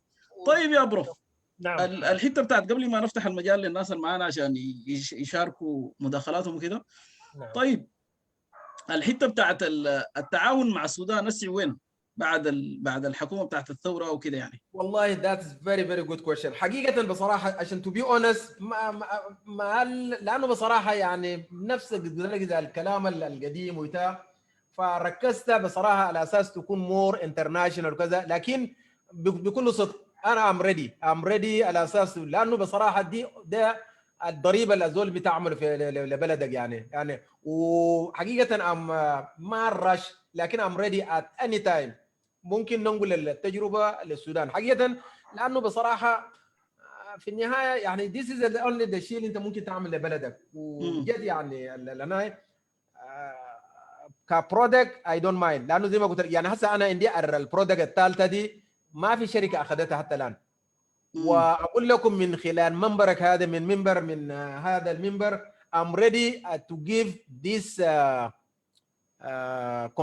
concession الامتياز لحكومه السودان، اذا للشعب السوداني، لشعب اذا لانه بصراحه this is only the things you can contribute to your own people. والله ده عرضي يعني، ده عرضي ما يعني اي ده والله، عرض واقول لك يعني والكلام لو في ده انا زول بعد شهرين من الان to launch اللي هو the third product، والبرودكت ده برضه اذا ما افضل من الاثنين ما اقل. يعني انا بقول الكلام ده واقول قدام الناس ده كله I'm very يعني sure و I'm very انا confident. انا قلت لو بعرف لي واحد، من هذا الديسيجن ميكر في السودان بعد نعم. ما نخلص اللايف ده طوالي حضرب له، لكن للاسف ما بعرف زول. فالناس يا جماعه المتابعين في اللايف وفي الفيسبوك، الموضوع ده يا جماعه اهتموا بيه، وده موضوع مهم جدا جدا يعني. الناس اللي دخلوا اسعدي وما عارفين موضوع البرودكت ده شنو او المنتج ده شنو، يرجعوا ورا لللايف يسمعوه ويفكروا ده موضوع يعني، ده عرض زي ما بقولوا شنو يعني، ده عرض، لا دي فرصه لا تفوت صراحه يعني. يعني زول يديكوا عصاره التجربه بتاعته، يديكوا عصاره دي حاجه. يديك العافيه يا دكتور. الشيء الثاني برضه واحد من الاصل برضه من الارياس اللي بصراحه فيري ممكن يكون في السودان بيكون اللي هو المثل بتاعت الويست تريتمنت. يس يعني ده الويست، وشوف الويست النفايات اللي عندنا في السودان ده كله. يعني انا هسه قلت بدات زي ما قلت لك انا ما بدات مع الدكتور غاده، يعني الاسبوع قبل الفات رسلت لها بروبوزل بتاعت الويست تريتمنت. يعني الديزاين انا عندي اصلا عملت الحته بتاعت الممبرين والممبرين اناروبيك سيستم اللي هو البكتيريا اللا هوائيه. كان في مساله بتاعت الفولين اللي هو مساله الترسبات اللي هنا اون ذا سيتي بتاعنا، فعملت الديزاين وعملت الاتاش للممبرين بالالتراسونيك. التراسونيك مهمته على اساس بيجي بيغسل الممبرين يعني انا كونتينيوسلي. فدي واحد من البروبوزل اللي هسه عملته، لانه قالت لي الناس الوزاره عندهم جراند ودايرين يعني الليتست ريسيرش ارياس وكذا. فقلت لهم يا اخي انتوا احسن اريا ممكن تشتغلي، لانه انت هي بتاعت بايو تكنولوجي وبايو تكنولوجي، وهو شغل بتاعت الويست تريتمنت وكذا. فعملنا هسه بروبوزل، وان شاء الله يعني اتوقع، انا متاكد I'm very sure she's going to get some fund. I don't know طبعا الفند في السودان I don't know how, لكن definitely she's going to get that fund and we can work together in terms بتاعت الببليكيشن اللي هو الابليشن بتاعت التو يونيفرسيتيز اللي هو جامعه ام درمان الاسلاميه وجامعتنا بلس اللي السوبرفيجن ستودنت سوبرفيجن والبيتنس وكذا. دي حاجه. الشيء الثاني برضه قبل ما انسى الشباب البرودكت بصراحه لانه الفهم بتاعت الريسيرش فلازم تكونوا كلير، لانه بصراحه الشركات اذا دار تعمل كوميرشاليزيشن يعني انت ممكن تشتغل 40 سنه في حته الريسيرش وتعمل شغل بتاع الفندمنتال وكذا، لكن الشركات فهمهم كومبليتلي بيختلف. يعني they don't care يعني how long you are doing, how many papers you publish. No. يعني انا من البرودكت بتاعك ده how much you're going to get money. يعني المساله دي مهم جدا. فعشان كده الابلكيشن الفاينل برودكت از فيري امبورتنت. يعني بيتنت كوميرشاليزيشن دي حاجه. الشيء الثاني والمهم يعني انا I have no doubt في شباب يعني they are very active في الريسيرش وكذا. اي برودكت عملته you have to patent, you have to protect. لانه في السودان يعني فهم بتاعت انك تعمل بيتنت how to protect your work is ما عندنا، ودي مساله خطيره. يعني زول ممكن يسرق افكاركم وتمشي منها، وممكن زول يعمل وانت ما you cannot claim لانه اوريدي انت ما عندك معنى. ودي حاجه مهم جدا. يعني انت once عملت برودكت ووصلت للنهايه. عشان كده النتورك انا دائما يعني الحته دي مهم جدا، لانه الاناليسيس الكواليتاتيف والكوانتيتيف والاجهزه عندنا. يعني انا اي اريا اي زول بتاعت ريسيرش في الكيميكال انجينيرنج في البتروليوم في الويست تريتمنت كويس ريليتد في الاريا موست ويلكم، ما عندي مشكله. يعني ممكن اساعده في الاناليسيس والشغل وكذا بتاع. دي حاجه. السودان ستيل انتاكت فيري يعني دوله حقيقه فيها كل شيء رو، كل شيء رو، بس دايرين شويه بتاع والعالم كله دار هيدنج تو السودان تو بي اونست. ودي بالمناسبه من الارياس النيش اريا اوف ذا ريسيرش في السودان. فدي اغتنموا الفرصه دي يا شباب. وانا قلت لكم انتم شباب التغيير، انا متاكد اي هاف نو داوت، وان شاء الله تستفيدوا من اللنا. ونحن ما بنبخل بخبراتنا وتعاوننا نكون معاكم. والمنبر البلاتفورم يعني من البلاتفورم بتاع الدكتور ياسين انا بصراحه ام فيري براود. يعني حقيقه يعني ده اول مره الاقيكم، لكن ام فيري براود دكتور ياسين. و you are doing a huge job والله العظيم. It is not a compliment، لكن نافذه انت فتحت للشعب السوداني. يعني 60 سنه يعني احنا في تيح وما عارفين هنا، لكن ده بصراحه يعني من الشباب الممتازين جدا دكتور ياسين. الله يديك العافيه يا بروف. ربنا يوفقك. نعم ونحن ذاته سعيدين بك وسعيدين يعني بالمجهودات اللي انت بتعمل فيها دي فخر لنا نحن لكل السودانيين. يعني ما لاسرتك الصغيره ولا يسر، لا بل ده بعد انت بقيت يعني شخصيه قوميه وتستحق الاحتفاء وتستحق انه الحاجات بتاعتك دي كلها تنشر وتحافظ عليها كواحده من الموروثات السودانيه. انا صراحه الشغل بتاع الحكومه والبيزنس والاقتصاد ده بعد شيء حدي الفرصه لاخونا هيثم الكاشف، لكن انا بس شفت مبادره الباحثين والباحثين الصغار والاولاد النادل دي انا شغلي، فانا غايته بتواصل معاك في خصوص الموضوع ده. ممتاز. اوكي اتفضل يا هيثم، اخونا هيثم الكاشف. السلام عليكم يا بروف. اخويا هيثم مرحبا بك. حقيقة أنا من قبل قاعد وبستمع جدا. يعني سبحان الله غير العلم الغزير الأسلوب البسيط والجميل يعني خليتنا ننتقل معك من مكان لمكان ونعيش معك التجربة حقيقة والله. وقدر ما تنشر صورة الواحد بيقعد يعاين سبحان الله كمية من الإنجازات دي، والواحد يجي يعرف الموضوع صدفة زي ما والله يا أخي معلش بس بدون مقاطعة. بس أنا الحتة اللي فات عليه شوف بصراحة لو طلعنا بس من الإطار البيرسونال، يعني شوف اللي عملته ده كله أنا في النهاية تنجز للآخرين. يعني كويس يعني الجامعات يعني صح بيرسونالي أنت ممكن الزول ممكن عمل الحاجات ده كله وكذا بتاع، لكن في النهاية كلها لأنه الافيليشن بتعملها في جامعات آخرين وكذا في النهاية يعني تشتغل شغل آخرين. يعني أنا الكلام ده كله يفترض يكون كان في السودان. صح كويس. لكن أتمنى إنه المسألة دي يعني أنا يديك العافية. أنا في الحتة الأخيرة اللي أنت ذكرتها الحتة بتاعت الحكومة دي، أنا ما أعرف هل أنت متواصل مع بروف نمر بشير؟ والله يا أخي بروف نمر ما متواصل. غريبة بروف نمر ده أنا جيت لقيته وطالع من الجامعة. يعني أنا جيت ماليزيا اليو تي ام ايوه ولقيته خلاص هو خلاص يعني هم اللي عملوا الدكتوراه. انا بعد ذاك مشيت طوالي اللي اسمه شنو ماجستير سوري، هو عمل ماستر وبعد ذاك انا فلقيت هو خلاص يخلص. انا لقيته مرتين لكن الشباب الاخرين يعني علاقتي معهم فيري كلوز. وبعد ذاك انا مشيت دنمارك، بعد ذاك عرفته ليتر هو مشى امريكا ومشى قطر ليتر وكذا، ما بس ما تواصلت معه لكن بعرفه يعني. اي لانه هو سبحان الله حسي هو بقى من المستشارين بقى في مع الوزاره، وبعد ذاك من الناس اللي كانوا قدموا البروبوزل في مؤتمر باريس، وهو رئيس جامعه الامام الهادي. فسبحان الله قبل احنا كنا نتكلم في نفس الحته بتاعت انه الوقود واهميه الوقود والبدائل بتاعت الوقود. حتى انا كان سالت من حته الايثانول، قلت له انا بتذكر زمان يعني في واحده من دول امريكا اللاتينيه تقريبا كانت بدات تنتجه للطيارات. فقالوا لي حاليا فعلا انه اخذ الشهاده، واتفاجات انه كنانه بتنتج الايثانول لكن بيصدر لاوروبا، لانه في امريكا بيخلط ببعض البنزين وكده بحيث انه يقلل التكلفه وكلام بالشكل ده.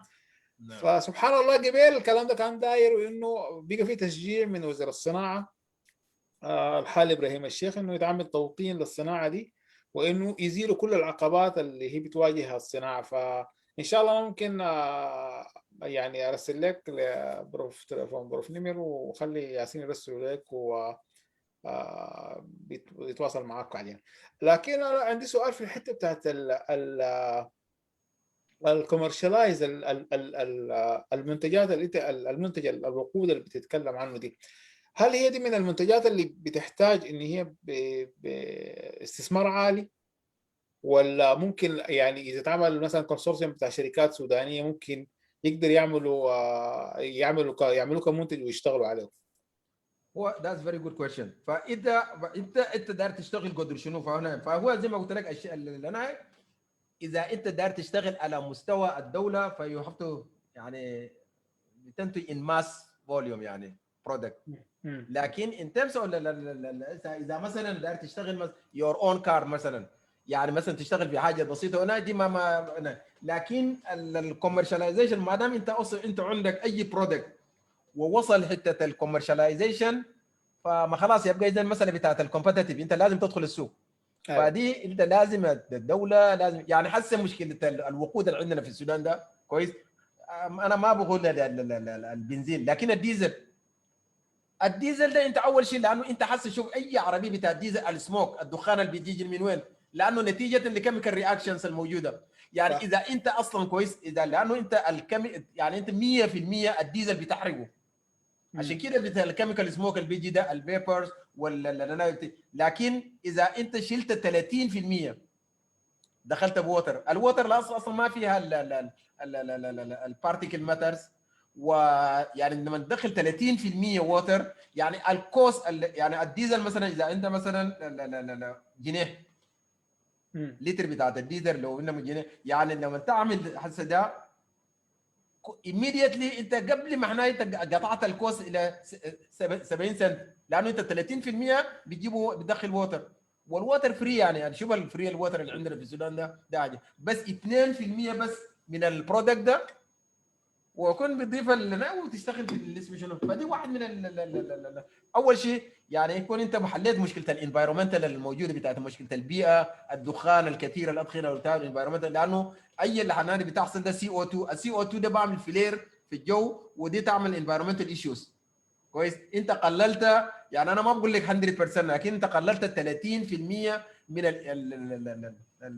السي او 2 افكت اللي انت عندك بلس يعني السعر لانه انت اخذت 30% ووتر سعره قللت 30% بلس انفايرمنتال ايشوز والكومبتيتيف اللي بتحصل. فدي واحد من اللي انا بلس انا بصراحه شيء اللي انا شغل النفايات في السودان الاريا بصراحه فيري ريتش وانا ما اعرف بس ما اشتغلوا فيه كثير ما انا ما اعرف ما انا لكن ده من الارياز النيش اريا فالناس لو ركزوا فدي بصراحه واحد من الارياز. الاويل اند غاز السودان ار فيري بروميسنج يعني دوله منتجه بترول وانت يعني اي شفت لتر واحد من البترول ما بتقدر تستغنى من البرودكت لانه اي لتر بريل يعني برميل الاويل فيها اسمه شنو فلازم تستخدم السرفاكتنس. كويس. السرفاكتان ده لانه العيب بتاعها من ناحيه البرفورمانس ممتاز، حتى الكوميرشالز الموجوده في السوق ممتازه جدا، لكن عيبها غاليات شديد، وعنده مشكله الانفايرمنتال. يعني انت بتحل مشكلتك بتاعت البرفورمانس تو كرييت انفايرمنتال ايشو، يعني ما حليت مشكله، حليت مشكلتك لكن تو كرييت انذر ايشو انفايرمنتال. فدي واحد من الارياس اللي برضه الناس المفروض يشتغلوا عليها يعني. يديك العافيه. الله يديك. انا اخر سؤال باعتبار في ماليزيا وكنت في الدنمارك، لان انا مهتم بالجانب بتاع رياده الاعمال والابتكار، وانا في النرويج شغال في القريه التقنيه بتاعت الجامعه اللي بتطلع كميه من زي كنت في النرويج وين؟ انا كنت كنت بمشي ستافنجر كثير. استافنجر، لانه تقريبا هي المدينه الرئيسيه بتاعت البترول. نعم في البترول، نعم. صح. لا انا في مدينه اسمها تروندهايم، في اوكي جامعه نرويجيه علوم والتكنولوجيا، عامله زي جامعه السودان كده. اوكي. بيهتموا شغلنا اكثر حاجه تركيزهم مع الطاقه البديله، نعم الرياح والامواج ايوه نعم. والووتر وكده. فدار اشوف التجربه بتاعتكم، لو انت مرت عليكم التجربه بتاعت الساينس بارك في الجامعه بتاعتكم، دعمها لرواد الاعمال، البرنامج بتاع الهاكاثون في الجوانب التخصص بتاعك او في تخصصات ثانيه، لو انت عكست لنا الجانب بتاع الساينس بارك والانوفيشن لاب في ماليزيا. نعم. ايوه ده السؤال. شنو يعني حجم الشغل اللي انا ما فهمت السؤال، او willing to يعني احنا مثلا هنا يعني مثلا غالبيه المنتجات الحساسه مثلا عندكم في اللابات اللي بتنتج دي، نعم اصحاب او الناس اللي بيجوا ما بس ان هم بس باحثين، في جزء منهم رواد اعمال اللي هم ايوه نعم بيجي يحاولوا ينتجوا منتجات عشان هم يحاولوا يطلعوها كسوق كمنتج كوالي للسوق، يعني نعم. يحلوا مشكله للسوق اكثر من ان هم يقوموا يعملوها كبحث علمي يعني. very good that's very good question. وده تذكر انا قلت الكلام ده بدري، يعني لانه بصراحه الشركات والمصانع ما بيهمهم انت، يعني انت عندك الانتاج ومش انه تنتج ومش publication they don't care much، انه دايرين البرودكت ده انه الحال تنزل السوق كوميرشال ولا ما كون. فعشان كده احس الدول بدأوا بيضخوا بصراحه يعني كميه من الريسيرش اقصد الفن انا. ودي حاجه. الشيء الثاني بصراحه بيوصلوا الاناي يعني لمده الكوميرشاليزيشن، وديس از فيري فيري امبورتنت، لانه يعني مساله تعمل ريسيرش فور ذا سيك فور ذا ريسيرش فاندامنتال از اوكي، لكن الناس كلها سيتجهت البرودكت بتاعك لازم يعني الاند برودكت بيسموه الاند فينيشنج برودكت لازم يكون شنو؟ كوميرشال فاليو، لازم تدخل السوق. صح. فدي حس لانه العالم كلها اتجهت لنا، ودي بالمناسبه بدوا الدول الغربيه يعني ضخوا كميات كبيره جدا في الريسيرش كذا. الان قاعدين هم بيجنوا ثمار ما عملوه جس انه فاندامنتال از جود، يعني ممكن يكون انت بتفهم الكونسبت، لكن فيري فيري امبورتنت اللي هو تو فينيش انا.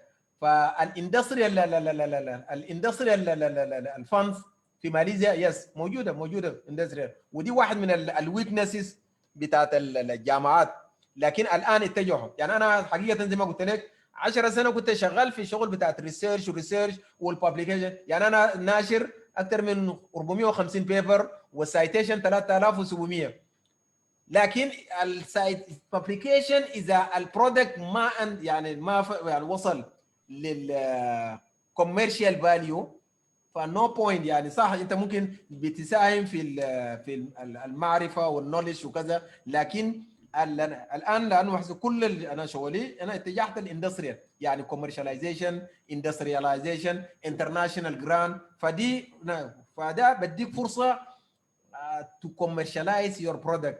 It's not easy. يعني صح ممكن يكون في ناس 40 سنه في الريسيرش وناشرين ممتاز، السايتيشن بتاعهم they're very high، لكن ما عندهم ولا one product for the commercialization، لانه الكوميرشاليزيشن الكونسيبت بتاعه completely different من الريسيرش من لكن اذا وفقت بين الكوميرشاليزيشن والريسيرش that's what we are looking for.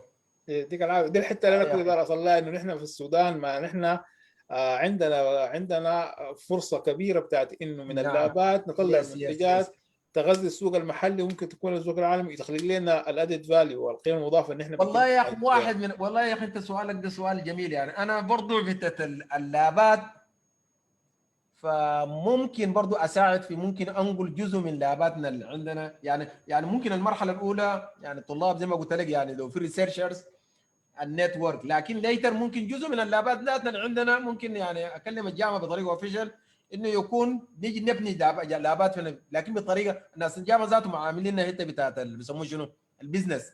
ايوه صح. لكن ممكن اللابات ده بدل الطالب مثلا يجي مثلا يقطع التذاكر من السودان ويجي ويدفع لنا ويعيش في البلد ده وكذا، ليه اللابات اللي هنا الاكويبمنت ليه ما نقول في السودان؟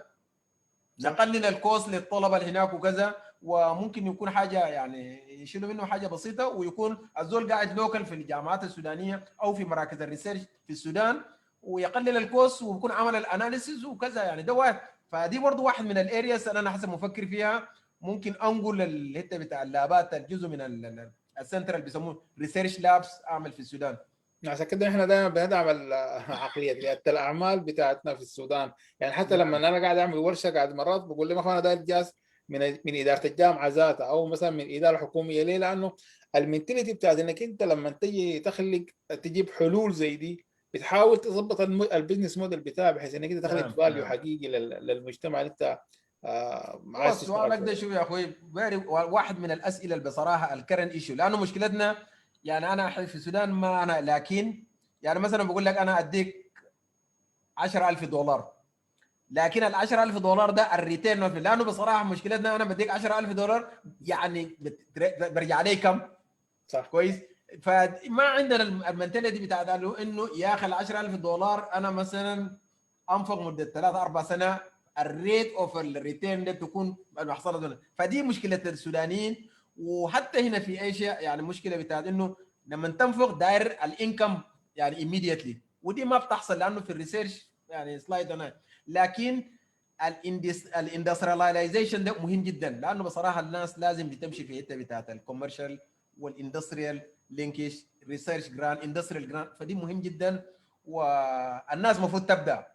ف 200 الناس يمكن ساتوريتد ديبينس، لكن اعتقد ما دام في كونسيبت يعني زي فكره اللي انت بتقول، فدي حاجات بصراحه انا ام لايك ات اونستلي. انا لا والله ان شاء الله أنا لا سليم قريبا حترى النور، لانه هسه احنا لما ندرب الناس حتى في القطاع الحكومي ولا قطاع الجامعات انه يا اخي نحن حكايه دراسه الجدوى دي مرحله تجاوزناها، حاسس كم حجيني كم نحن هسه مرحله البيزنس بلان.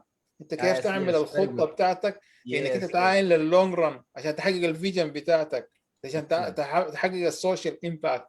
فيديك العافيه والله يعني. شكرا لك يا اخي، شكرا لك، وان شاء الله دائما. انا ارجع لياسين عشان اشوف مداخلات الحضور اول شكرا يا هيثم، يديك العافيه. وطبعا احنا يا جماعه ساعتين وتلت مرت ما شاء الله، والدكتوره عندهم بعد ده مشى على 3 صباحا في ماليزيا، فنحن حنحاول بس 10 دقائق للمداخلات. ففي اخونا خالد ادم رافع يده، تفضل يا خالد. اعمل ميوت لنفسك. اوكي عملت ميوت. طبعا يا دكتور ياسين معلش مقاطعه قبل ما ادخل دكتور خالد. طبعا دكتور خالد دول عرفنا بالبروف يعني،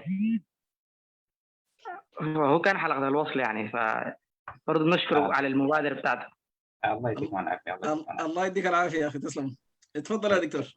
الله يديك العافيه، كتر خيركم كثير، وشكرا لك يا دكتور ياسين، وبرضه لبروف عبد الرحمن، هو واحد من الناس اللي بنفتخر بهم دائما في ماليزيا وفي كل العالم، وما شاء الله له، وربنا يزيده ويبارك ويحفظ له ويسرده ان شاء الله يا رب. طيب انا بصوره سريعه كده عندي بس سؤالين، اللي هو واحد منهم طبعا اللي هو قبيلك يا بروف، انك انت حكيت لنا انه يا اخي انت دخلت من الجامعات الكبيره من الاريوس يونيفرسيتيز اللي هو UBM وUTM، وبعد ذاك اللي هو عندك كانت فرصه في الدنمارك بس انه ترجع تواصل البوست دوك هناك.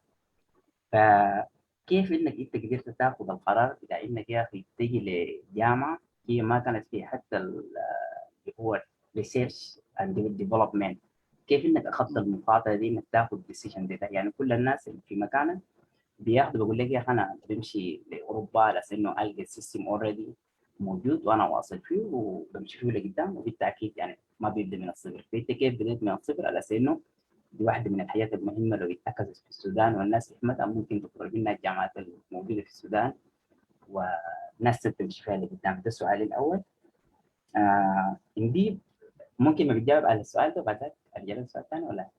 اوكي شكرا يا دكتور خالد. بارك الله فيك. اعتقد ده واحد من اهم الاسئله اظن في الهنا، وانا زي ما قلت لكم لو ملاحظين في بدايه حلقه قلت لكم العزيمه والاصرار، العزيمه والاصرار والصبر، لانه بصراحه انت you have to believe on yourself، يعني لازم انت believe on yourself. دي حاجه مهمه جدا فعلا. يعني تخيل يعني زول طموح وجس اتخرجت من الجامعه ولقيت يعني ما لقيت الشغل، لكن كان عندك الفرصه ترجع ثاني اوروبا والبوست دوك وكذا. لكن انا حقيقه يعني بروف روسلي ده راجل يعني راجل عزيز علي جدا كويس، هو مشرفي وهو ألح علي قال لي يا اخي ما عندنا، يعني انا مبتدئ في جامعه ماشي، وجامعه دي جس يعني converted from college university to جامعه، وانا الدين بتاعت كيميكال انجينيرنج. وعبد الرحمن انا بعرف السكيلز بتاعك، فيا اخي انا عايزك يعني تاخر مده سنه وتيجي تعمل لي الديبارتمنت بتاعت اليوم. الجامعه دي جامعه نمبر 7 في ماليزيا. ماليزيا فيه 52 جامعه، فيه الار يوز 5 جامعات الار يوز اللي هو اليو كي ام، يو تي ام، يو بي ام، يو ام ويو اس ام، وفي اليو تي بي اللي هو اليونيفرسيتي ماليزيا يونيفرسيتي ماليزيا فهد الجامعه نمبر 7 كويس. فده يوريك انه فعلا يعني كنت انا حقيقه كنت بليف يعني on myself انه I can do it. ودي عشان كده يعني ما في حاجه مستحيل، يعني انت ممكن تبدا السكراش. انا اربط الكلام ده يا دكتور خالد بالجامعات الموجوده الان في السودان. ممكن يعني بصراحه شوف يعني السودان ده يعني في حاجات كثيره جدا، بس دايرين عزيمه وكوميتمنت وشويه حته البيشن، لانه بصراحه اذا كل شيء مثلا يعني، لكن الريسيرش مهم. يعني لو في شويه فن الناس ممكن تبدا. يعني انا بقول لك اتس نوت ايزي يعني، لكن واحد من الحاجات اللي اسمه شنو، وانس انت عندك العزيمه والاصرار يو كان دو ات، وتبدا من السكراتش وابدا تنتهي وين ده، خلي اللي يجي بعدك وممكن يواصل المساله دي. الرحله دي طويله، مساله الريسيرش يعني اصلا نيفر اندد. يعني دايما نحن بنعمل اي زول يعمل اللي عليه ويجي في حته والاخرين يجي يواصلوا. لكن الانيشيتيف مهم ولازم الناس تبدا. فانا نصيحتي للشباب الان في السودان، وفينا شباب نيره جدا وناس عندكم الديترمينيشن وعند ذار فيري وات از كول يعني طموحين، عندكم الطموح، فابدوا. يعني صح مرات الزول لو لقى فرصه ولقى كل الحاجات ده افيلبل طبعا ده الايديل، لكن في غياب البدائل الزول يبدا عنده ومثلا. لكن عشان تبدا دي النتورك، يعني ممكن يكون انت بدات في السودان وعندك ريسيرش لكن الاناليسيس ما عندك نتورك. اذا عندك الناس ممكن يعمل لك الاناليسيس فدي الحته بتاعت الناس. سؤال جميل يا دكتور خالد، وانا اتمنى انه الشباب يعني تبدو الانيشيتيف الناس اللي في السودان. فالزول دونت جيف اب. يعني انت لو ما طلعت برا السودان معناته انت خلاص ما عندك فرص بتاعت ريسيرش. نو نو نو نو يو هاف تو ستارت with what you have it، وان شاء الله ربنا يوفقكم والمساله تمشي يعني. نعم دكتور، سؤالك الثاني دكتور خالد. طيب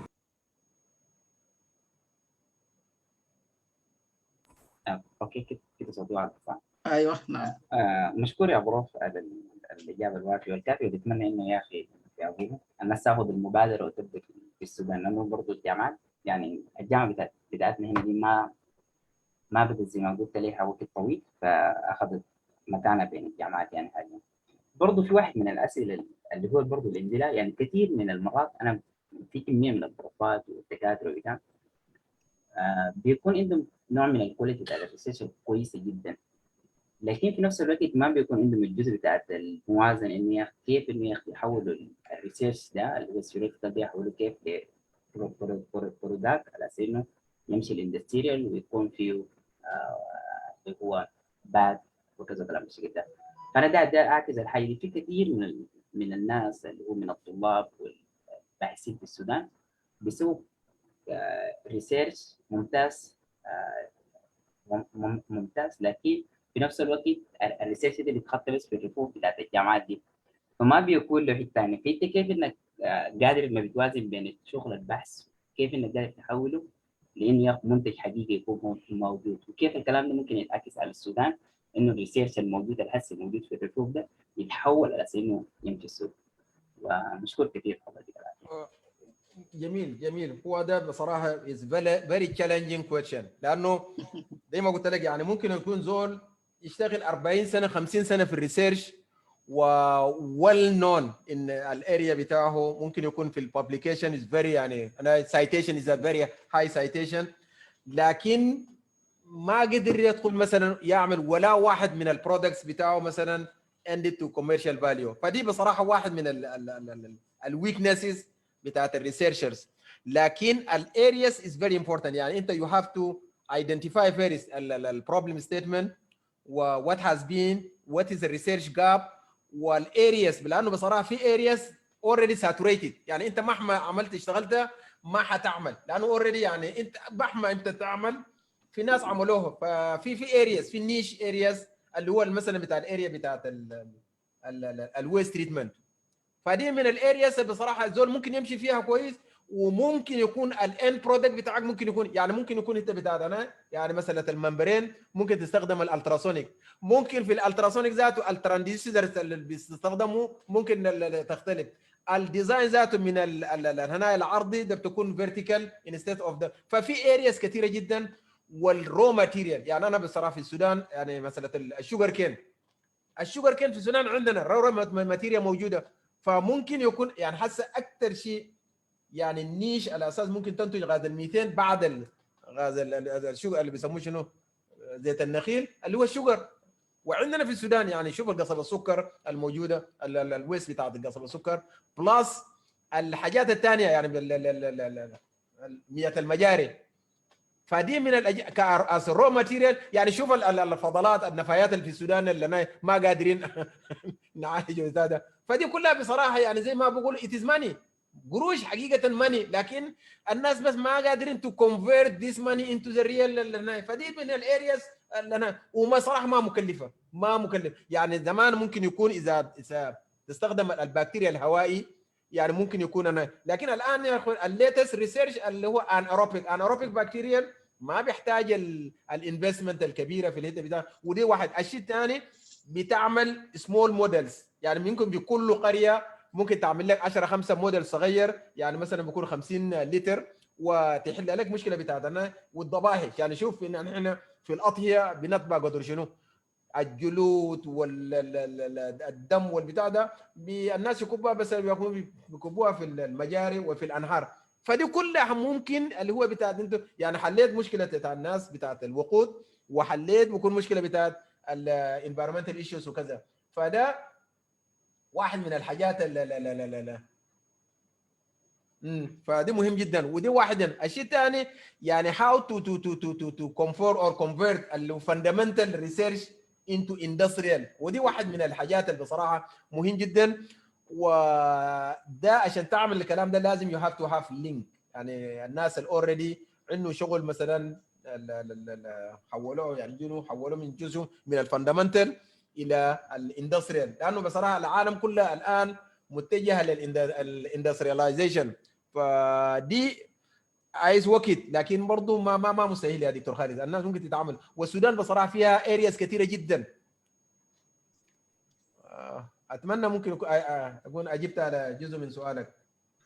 الله يديك العافيه يا دكتور. طيب بس مداخلتين عشان الوقت، ناخذ من اخونا يونس. تفضل يونس، اعمل ميوت. alright. ايوه تفضل. السلام عليكم ورحمه الله. وعليكم السلام. اهلا دكتور يونس، مبروك يا اخي. الله يبارك فيك يا ابو. الله يبارك قبل اسبوعين مش كده؟ مبروك. ايوه بالضبط. انا سنفور انا لسه خلوني زي كده يونس. ما شاء الله كده سريع. ورينا عملت الدكتوراه في شنو يا يونس؟ الف مبروك. الله يبارك فيك. انا عملت الدكتوراه في الاي اي انا مجالي الكبير في الكمبيوتر ساينس اند تكنولوجي في الاي اي بالتحديد عملت في الريلايبيليتي بتاعت الاي اي مودلز. اوكي تمام. الارتفيشال انتليجنس او الذكاء الاصطناعي. خلينا نقول احمد داوود الدكتور ده شيل رقمه طوالي وتواصل معه. ما في مشكله، على طول جدا. الله يديك الصحة. أول حاجة والله مشكورين جدا يا شباب. دكتور ياسر أو دكتور ياسين سوري. الفكرة صراحة يعني ما شاء الله ما شاء الله. ومشكور جدا يا أبو عبد الرحمن على زمنك الغالي، على النصائح، على الباك جراوند الجميل ده، ونستفيد صراحة كده. فانت ما عارف وين كنت مدفون. انت الناس زي ده المدفونين وين؟ انا ما عارف ذات يا اخوان. طلعوهم لنا دكتور ياسين من ما في. فاساسا جبناه لكم اهو. اي والله ما قصرنا جدا صراحه. طيب انا بقدر تماما انه والله الزمن يعني متاخر. انا ودكتور او بروف عبد الرحمن في زمن توقيت واحد، انا في الصين حاليا. لا it's okay no problem. ايوه. طيب عندك اكثر من سؤال لكن بحاول بختصره في سؤال عشان ادي فرص للناس الباقي كمان. طيب قبل النهايه على السريع كده يا ناس، البروفات زي ديل او ناس السودانيين زي ديل نزل تقال للامان، تقال شديد بالسوداني كده تمام. فيعني يعني حكايه يقول لك 400 وشويه بابليكيشن و3000 مش عارف شنو سايتيشن. اوكي كريسيرش انا بتفهم الكلام ده، لكن مجموعه بتاعت huge projects can end up just a single product. It's not easy. ده ما هو حاجه سهل صراحه. وده الحاجه اللي زي ما داخل اخونا هيثم قبل شويه، انه العمليه بتاعت الاندستري او تربط الحاجات الورق ديل كيف تخليهم انه قيم في السوق. دي حاجه بجد ما سهله. فيا ريت الناس شنو بقدر الامكان تتمسك بالحاجات دي وتحفرهم تطلعهم لنا ناس زي دي بقدر الامكان. يا دكتور ياسر ربنا يوفقك في الطريق ده. طيب انا بمشي لسؤالي الواحد داير يا دكتور يعني تنصحنا كده هنا كناس هنا داير محتاجين للحاجه دي. داير اقول شنو يعني ما شاء الله عليك حسستني والله من السيره من التفاصيل هنا دي، حسستني انك انت عباره عن انسان عايش في اللاب، تطلع من اللاب تمشي بس منصات التتويج ترجع اللاب. تمام. ده الاحساس اللي انا وصل لي تماما. يعني الموضوع طيب لو اوكي كيف السؤال هنا كيف انك تعمل يعني عمليه توافقيه، لانه الانسان او يعني كده مشاكل الحياه عباره عن جزء اصيل من حياه الفرد، العيال والاسره والجماعه والمريض كميه حاجات. انك يعني هنا النصيحه انا دايره يعني اوكي الثلاثه اشياء اللي انت قلتهم الترمينولوجي حقك بتاعت الديترمينيشن وكده اعرفهم، بس بصوره براكتيكلي كده كيف يصير يعمل توافقيه بتاعت الحاجات دي هنا كناس كده يعني يانج ريسيرشر يا داب قايمين عشان نتمسك بالثلاثه حاجات النصائح اللي انت قلتم لنا. شكرا. ثانك يو شكرا يا دكتور يونس. حقيقه فعلا دي السؤال المطروح لكل الشباب اللي هناك. فيعني انت اليوم انا بديك يعني جست اكزامبل. اليوم يا دكتور يونس انت خلصت الدكتوراه وديفنتلي اوف كورس فتره الدكتوراه عملت جزء من الببليكيشن و you are very يعني determinant وممكن يكون rushing على اساس تعمل حاجه وتمشي اللابات وتعمل وكذا.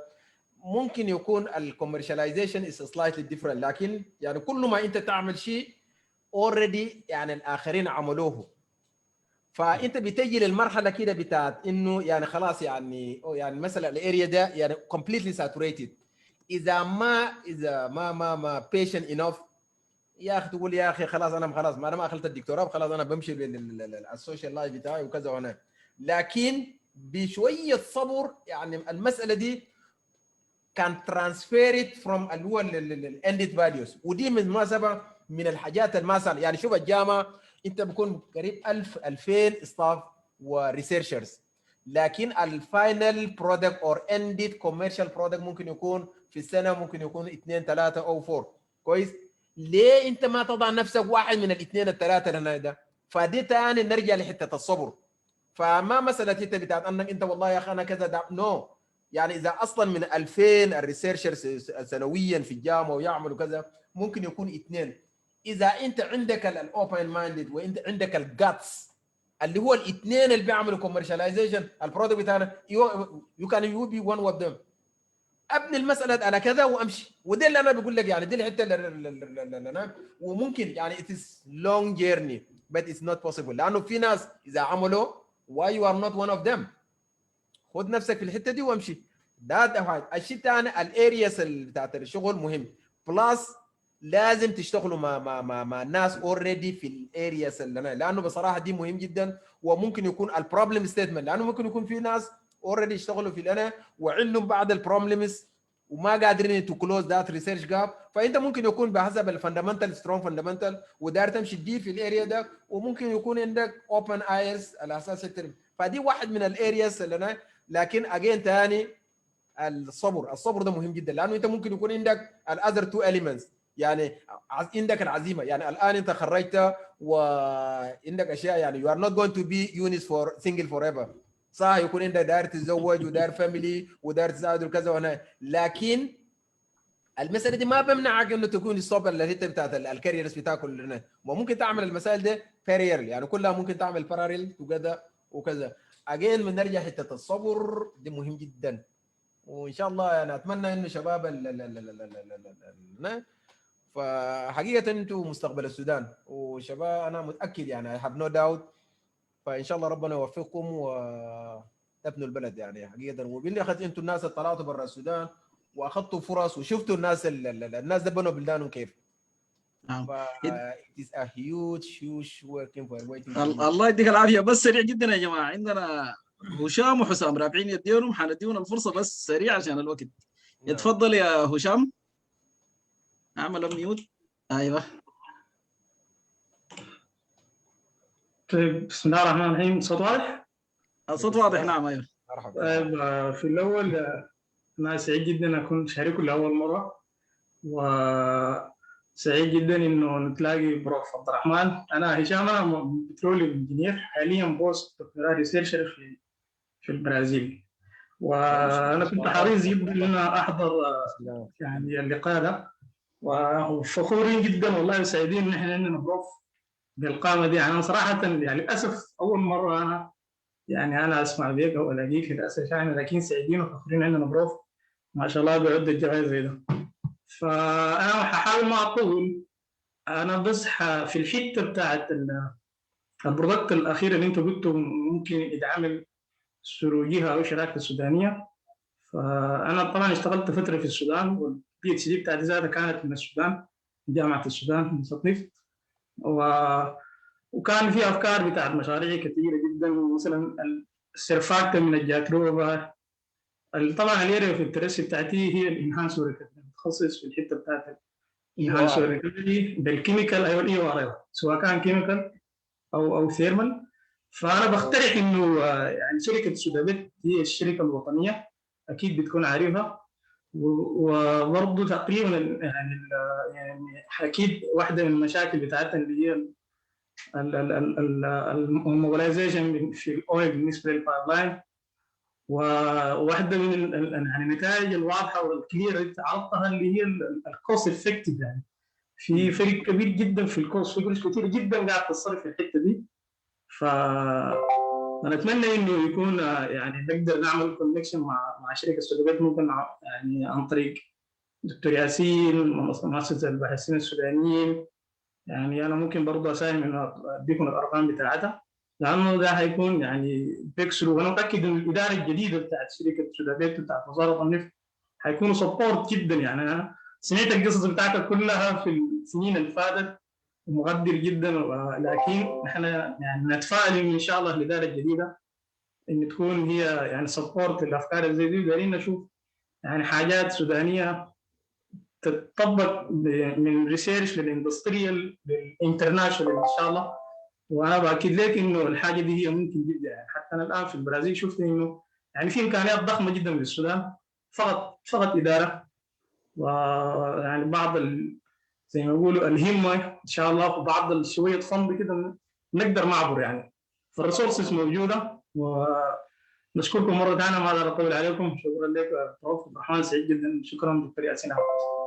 يديك العافيه دكتور هشام. قبل ما ادي بروف عبد الرحمن، عليك الله بس معلش رسل لنا الكونتاكت ديتيلز بتاعتك، لانه انتم يعني شباب بجد ملهمين، ونحن ذاته ده القصد بتاع اللمه بتاعتنا دي، يعني اللي هو النتوركينج اللي بيقول عليها بروف عبد الرحمن دي، نحن محتاجين لها. يعني يديك العافيه يا دكتور، تسلم. والله ممتاز. عندك تعقيب يا دكتور يا بروف؟ بس ممكن كلمتين او 2 سكند. دكتور هشام، يا اخبارك الله فيك. وفعلا يعني احنا دايرين الشباب، يعني ده شباب النيره، شباب يعني في مقتبل الامر، وحقيقه يعني ده ثروه السودان. لكن دكتور ياسين، مهمتك كبير جدا مساله النتورك بصراحه، لانه خلاص الناس ما قلت لك البرنامج ده عرفت الناس وماذا تشتغل. واتمنى انه النتورك، انا دائما ارجع لحته النتورك، وان شاء الله يعني نشتغل مع بعض ونساعد نقدر نعمل حاجه للسودان ان شاء الله.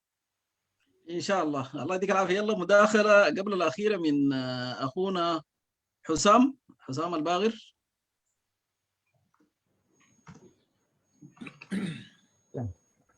السلام عليكم. وعليكم السلام ورحمه الله. يا بروف عبد الرحمن، دكتور ياسين، كيف الحال؟ حسام ابو جبر. كان مختفي، كان مختفي قافل لنا الصوره. جاب له صوره مع حسام ابو جبر في UMP على بعد امتار قليله من البروف. ازيك يا بروف عبد الرحمن؟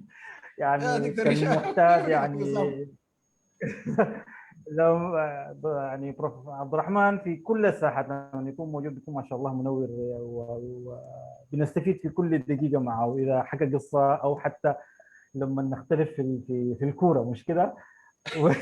ونصون يعني في كل وفي امور. مالك يا اخي، مالك يا دكتور حسام. الله يفرح والله. على راسنا. على الحقيقه طبعا احنا بنعرف البروف يعني بالسنين، على عكس بعض الناس هنا بنعرف البروف الجانب الانساني الجميل اللي فيه، واللي ربما ما اتطرق عليه لانه دي ناحيه او المحاضره عن المسائل العلميه، لكن بقول انه الجانب الانساني الجميل ما بينفصل من الجانب العلمي. لما يكون بيتكاملوا مع بعض ذات كلنا كباحثين دايرين نصل لمرحله اللي وصل لها بروف عبد الرحمن يعني. فمشكور يا بروف انك اديتنا يعني المساحه انه نلتقي ونتعلم منك في UMP، ولسه حنتعلم وما شاء الله بعد كده الناس حتزيد. فالحته دايره نمشي لها طوال يا بروف، اللي هي انه نجاح الفرد اذا كان هو باحث علمي او غيره هو جزء من النجاح المؤسسيه. البترقص او بتكون في فوقه از ان امبريلا، يعني اللي بتحميه، اللي بتقوده، اللي عليه القوانين. ف كمقارنه بين ماليزيا والسودان، او دي مشكلتنا في السودان، انه المؤسسيه بتاعتنا ما واضحه شديد، بالذات في البحث العلمي والتعليم العالي، او مش ما واضحه، ما متطوره وما مواكبه. محتاجين هيوج جمب عشان نقدر على الاقل نكون في اخر الصفوف، مش نكون بعيدين. فاعتقد انك بتكون رديت هنا وهنا على الكلام ده. فيا ريت تورينا الرؤيه الفلسفيه الخاصه بتاعتك لاولويات البحث العلمي في السودان. in what do we really need في الاساس، الستارتر بالضبط اللي بنحتاج له شنو. والنقطه الثانيه يا ريت لو تتحدث لنا عن قصه اللامركزيه والاستقلاليه بتاعت الجامعات عن القرار المركزي. يعني بيكون مثلا في مركزيه قرار في بعض الدول لكل الجامعات. اعتقد في ماليزيا في انه بعض الجامعات عندها الحريه او الاستقلاليه في القرارات، انه ممكن من غير ما ترجع للوائح والبيروقراطيه، وانا اعتقد ده عامل اساسي ادى للتطور ونجاح المشاريع البحثيه الموجوده في ماليزيا وحتى في الدول الثانيه. شكرا لك وكثر خيرك، وشكرا برضه دكتور ياسين لتاحه الفرصه، وتسلم يا بروف، تسلم يا بروف لنا جميعا. الله يديك العافيه. يديك العافيه احسن. السلام عليكم. ممكن اجي يا دكتور ياسين ولا عندك تعليق؟ لا تفضل طوالي. شكرا يا اخي الصغير. انا طبعا بقول له اخي الصغير يا دكتور حسام، راجل عزيز علي جدا طبعا على اقتماعه، يعني فيري كلوز مع دكتور حسام. لكن السؤال اللي طرحه الدكتور حسام عبد القادر سؤال جميل حقيقه، لكن زي ما قلت لك يعني السودانيين بصراحه يعني ما مجامله، لكن في ناس ممتازين جدا. وقبل اخونا الدكتور خالد قال كلام حقيقه يعني انا اتاثرت به شديد، وفعلا دي الحقيقه. يعني في ناس ممتازين جدا وعندهم بحث وبيعملوا الريسيرش والفاينل يير بروجكتس اللي هو الماستر، الPhD يشرفوا على الطلاب، لكن بعد شو نهايه الماستر والPhD والنهايه بيخطوا البروجكت كلها، بس بيعملوا النهايه ولامينيشن بيخطوا في الرفوف، يعني ما بيتطور النهايه. ودي بصراحه واحد من النهايه. الان حسن ماليزيا عنده نفس الكونسيبت، لكن يعني انت عارف الماليزيين بس خصصوا خطين وزير تحت وزاره الام تي دي سي ماليشيان تكنولوجي ديفلوبمنت كوربوريشن، مهمته فقط يلم كل المشاريع اللي انتهت، يعملوا ريسايكلينج للمساله دي على اساس تو كونفرت انتو الكوميرشاليزيشن.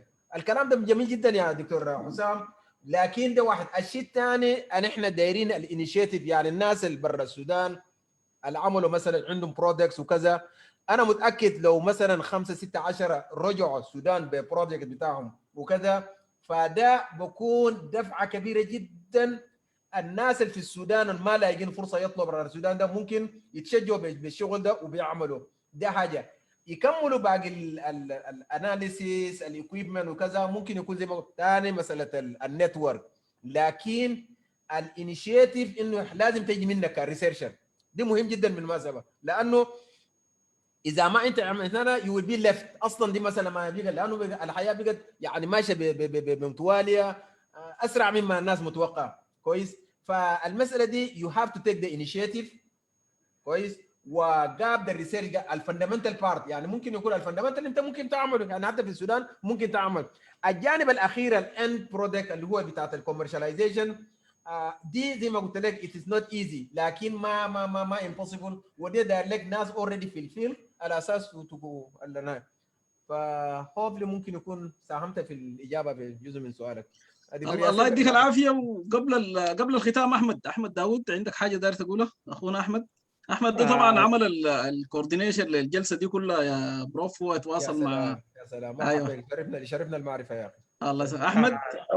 السلام عليكم. الحياه بروح طبعا بنتكلم معاك من خلف الظلمات الكهرباء والحياه في السودان الجميله دي. يا سلام يا سلام. يعني بصراحه شوف يعني انا الديترمينيشن كنت قلتها بذكر يهودا ده واحد من اللي يعني شوف الكهرباء ما في السودان، لكن I'm very proud of you man. Yes go ahead. ربنا يوفقك. لا احمد ده ما شاء الله من الشباب يعني الواحد بيفتخر بهم جدا يعني. نعم. فانا طبعا حكي في الكاميرا انه ما في حياه ظاهره فيها فبمشي. فعموما بروف والله يعني انا سعيد تماما زي ما قال يونس. الناس العلماء السودانيين الصراحه احنا ما حظ الاعلام بهم، لانه الاعلام بتاعنا لو فتحت في اي لحظه القنوات السودانيه كلها حتلقى فنان، حتلقى حتى لاعب كوره ذاته بتلقى لاعب كوره مثقف ذاته، نتكلم بكل صراحه. فاحنا في الاعلاميين يعني انتم مظلومين تماما.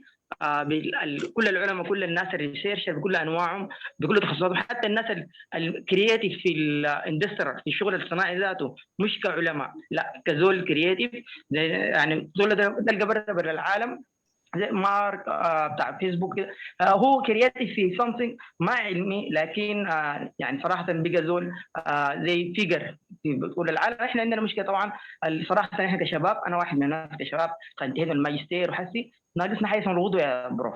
احنا ما عندنا غدوات هنا في السودان، بكون معك بكل صراحه، انا بتكلم معك من زي ما بقولوا من غلب الجحيم قاعدين في السودان. احنا في السودان ما عندنا غدوات، يعني حتى الاساتذه بتاعنا اللي بيقرونا والاساتذه بتاع الجامعات هم ما عندهم رساله بيقروا رساله، هم بيقروا بس مهنه. بيجي يقريك الماتيريال بتاعته يقول له 10 سنين بيقري نفس الماتيريال.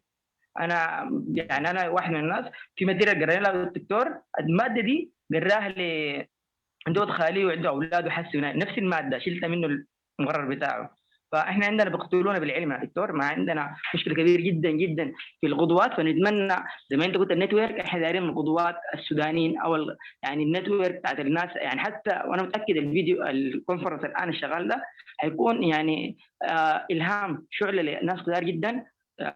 كونك بديت بداياتك كيف، يعني هتكون شعله حقيقيه. وانا صراحه مرت علي قبل كده كيس قبل زي كيسك كده، صراحه برضه كان شعله. كان عندي برضه مدرسه بتاعت رياضيات، استاذنا في مدرسه الاساس برضه المسألة كان في عندنا زي مسابقة بتاعت بين المدارس، وما اختارونا أنا عشان قالوا دايرين زول جايب من 270 لفوق، وأنا جايب 260 كم 50، فما شالوني. فالمهم بعد جبنا المسابقة فخسروا. فالسؤال نفس الأسئلة دي أنا كنت جاوبتها للأستاذ، فقام قال لهم ليه ما كان اخترتوا الناس، كان تختاروا الناس بالكفاءات، ما تختاروا الناس بالديجري، لأنه الدرجة هي ما كل شيء وهكذا يعني.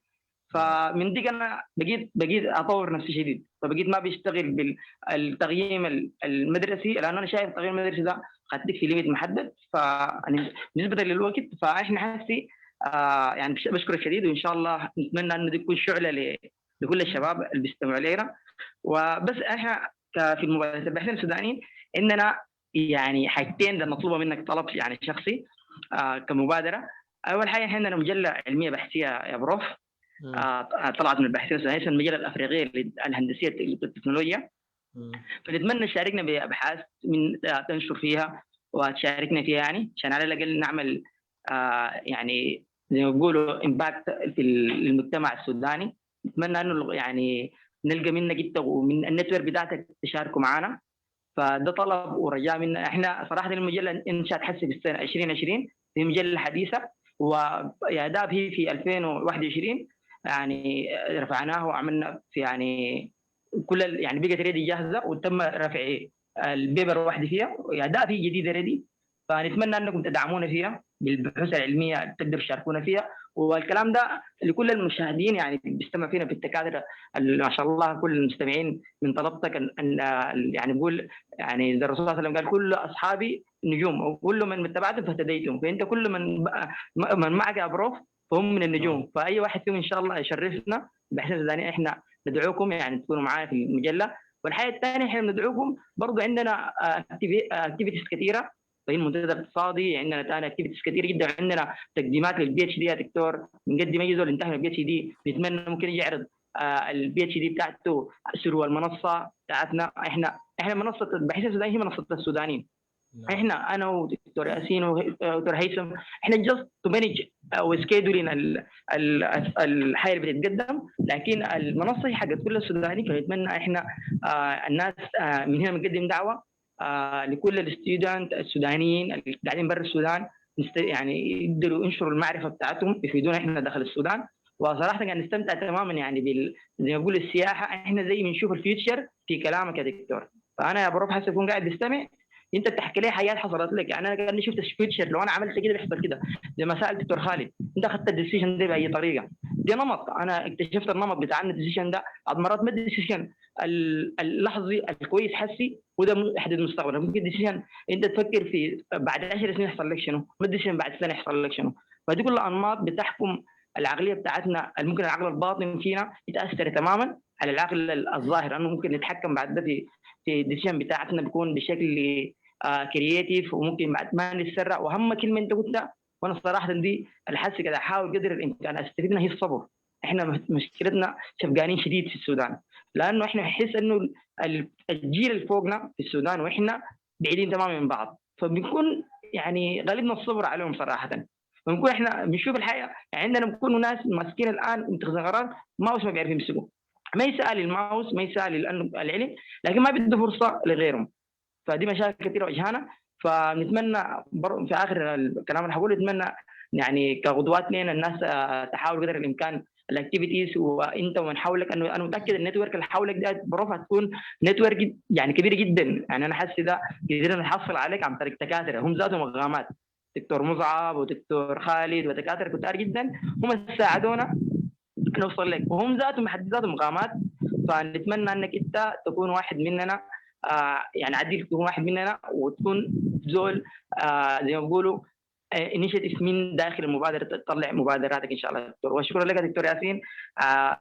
في الاول والاخر يعني انا بتمنى يعني البرنامج زي ما بيقولوا كل مره بيبهرنا اكثر من احنا مبهورين. جزاكم الله خير. شكرا لك يا دكتور. شكرا لك يا اخي. معلش يا دكتور ياسين. لا تفضل المايك معك. يا اخي شكرا لك كثير يا اخونا احمد داود. وحقيقه انا I'm very proud يعني ممكن يقول الشباب يعني بهذا الفهم و you have a very guts يعني. فجت يعني مساله الابديت is very important يعني مساله لانه بصراحه العالم الامور ماشيه اسرع مما الناس متوقع، فلازم يكون تو ابديت.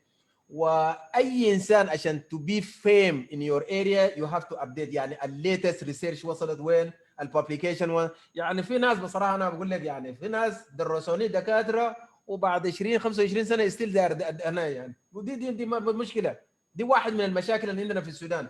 حته الجورنال يعني خلاص ام كوميتد يعني انا يعني بروميس انه يعني في كل ايشيو برسل لكم بيبر. دي خلاص دي اعتبرني جزء منكم واتسفين يعني ده خلاص انا معاكم. او مش جس انه تو بارتيسيبيت اشتغل معاكم لحد ما نوصل معاكم بيسموه شنو الامباكت فاكتور اللي هو بيسموه شنو محكم ولا بيسموه معامل شنو؟ التاثير. ايوه فدي اوكي، فخلاص دي اوكي، ده انا ممكن حاجه بقدر بعملها معكم. مساله الابديت از فيري امبورتنت، يعني لانه بصراحه اذا انت في الاريا وما ابديتد ف you will be definitely will be left behind، يعني ما في، لانه خلاص العلم مشت، واذا انت ما بتقدر تعمل ابديت في مجالك فما بصراحه نو بوينت على اساس تكون في ده. وشكرا لك كثير يا احمد، وحقيقه شرفني المعرفه بكم، وان شاء الله نشتغل مع بعض. الله يديك العافيه يا دكتور جماعه. والله ياسين. 3 ساعات مع عالم ما كفايه، يعني ممكن لو قعدنا معه 3 يوم نحكي ونحكي بارك فما الله ما فيك. حنصل يعني ما حنقدر نصبر اخواره. جلسه جميله يعني، جاينا من الفاشر، مدرسه الفاشر، بعد ذاك مشينا لكوره القدم وهلال نيالو ومايكل اللي قدرت عليه. وبعد ذاك ليبيا يعني رحله جميله والله، استمتعنا جدا. بارك الله. وعشان الوقت الساعة 3 أظن عندكم صباحا، كلمة أخيرة يا بروف قبل الختام. والله يا اخي بصراحه انا حقيقه ما اعرف اقول شنو، لانه بصراحه يعني اول شيء انا فخور جدا جدا بهذه الكوكب النيره، و I do believe that this is the right platform. يعني مرات يعني انا ما اعرف يعني it has been very interesting and live learning journey for me انه يعني اتعرف شباب بهذا الطموح، و definitely there is a long of difficulties along the way، لكن with اصراركم، عزيمتكم وتفانيكم وصبركم انا I'm sure you can penetrate all the difficulties الان موجوده في السودان. و this is one of the things انا to emphasize، يعني داير اؤكد على اساس اشدد التلاناية واخونا احمد داود as example. يعني شوف يعني بالرغم يعني شوف الديترمينيشن اللي فيه، بالرغم انه ما في كهرباء، لكن يعني زول وصل لمرحله انا ودي يعني الشباب بهذا الجاتس امدوها يعني ان شاء الله تنهوا رحلتكم بالطريقه اللي انتم عايزينه. فجست جو اهيد دونت جيف اب. ودي حاجه. الشيء الثاني اخونا ياسين، انت حقيقه فتحت نافذه كبيره جدا، و I'm very proud of you، وان شاء الله ربنا يقدرك ويوفقك وتثبت على البرنامج ده. بصراحه البرنامج ده برنامج is very huge، ما تفتكروا مثلا بتاعت لقاءات نو. البرنامج ده التيرنينج بوينت للسودان بكل صدق. دي حاجه. الشيء الثاني كثفوا على حته النتورك، وفي سودانيين كثيرين جدا بالمناسبه يعني والانتلكشوال يعني موجودين وعندهم ريسيرش وعندهم يعني ممكن يكون الان انتوا عرفتوا، لكن انا متاكد في سودانيين عندهم شغل كثير جدا وجس ما لاقيين فدي واحد من هنا. واتمنى الفتره الجايه الناس ممكن يكون يتفانوا في حته العنايه ويتكاتفوا ويقدموا حاجه للبلد. حقيقه البلد محتاجه لكم، وان شاء الله ربنا يقدرنا ونشتغل مع بعض ونقدم حاجه لبلدنا. وشكرا لكم كثير جدا، وانا فخور بكم. والشيء انا بقدر في الاريا بتاعي انا بصراحه يعني anything they need، يعني مثلا بتاعت الاناليسيس حتى للدراسات العليا العناية، فانيون في الاريا بتاعت الاويل اند جاز والكيميكال انجينيرنج، الناتشرال برودكتس، فارماسيوتيكال. لكن الفارماسيوتيكال اللي هو لكن ريليتد تو الحته بتاعت الناتشرال برودكت، فده انيون از ويلكم يعني. وشكرا لك يا اخي ياسين ثاني، وبرجع لك. شكرا جزيلا يا بروف، وتحياتنا لك ولأسرتك الجميلة، ونتمنى التوفيق والنجاح للدكتورة إن شاء الله. ويوم من الأيام تجي تشرفنا في البرنامج ونحتفي بالإنجاز بتاعها. إن شاء الله. من يعني البرنامج ده هو البداية، يعني بداية الشرارة. أي زول نحن بنستضيفه هنا طوالي، بعد ده بنبدأ معاه مبادرات، وبرضه النتوركينج بتتواصل، والصبر. والعنوان بتاعنا العزيمة والصبر والإصرار. يديكم العافية يا جماعة جميعا، وكتر خيركم. ونشكر شكر جزيل يعني بروف عبد الرحمن حامد نور، ادانا 3 ساعات من وقته، والدنيا صباحا يعني من ماشية 3 صباحا في ماليزيا، وبكرة يوم شغل. فده مجهود جبار منه، وربنا يوفقه ويديه الصحة والعافية. وشوفنا الإنجازات بتاعته من وين يا جماعة.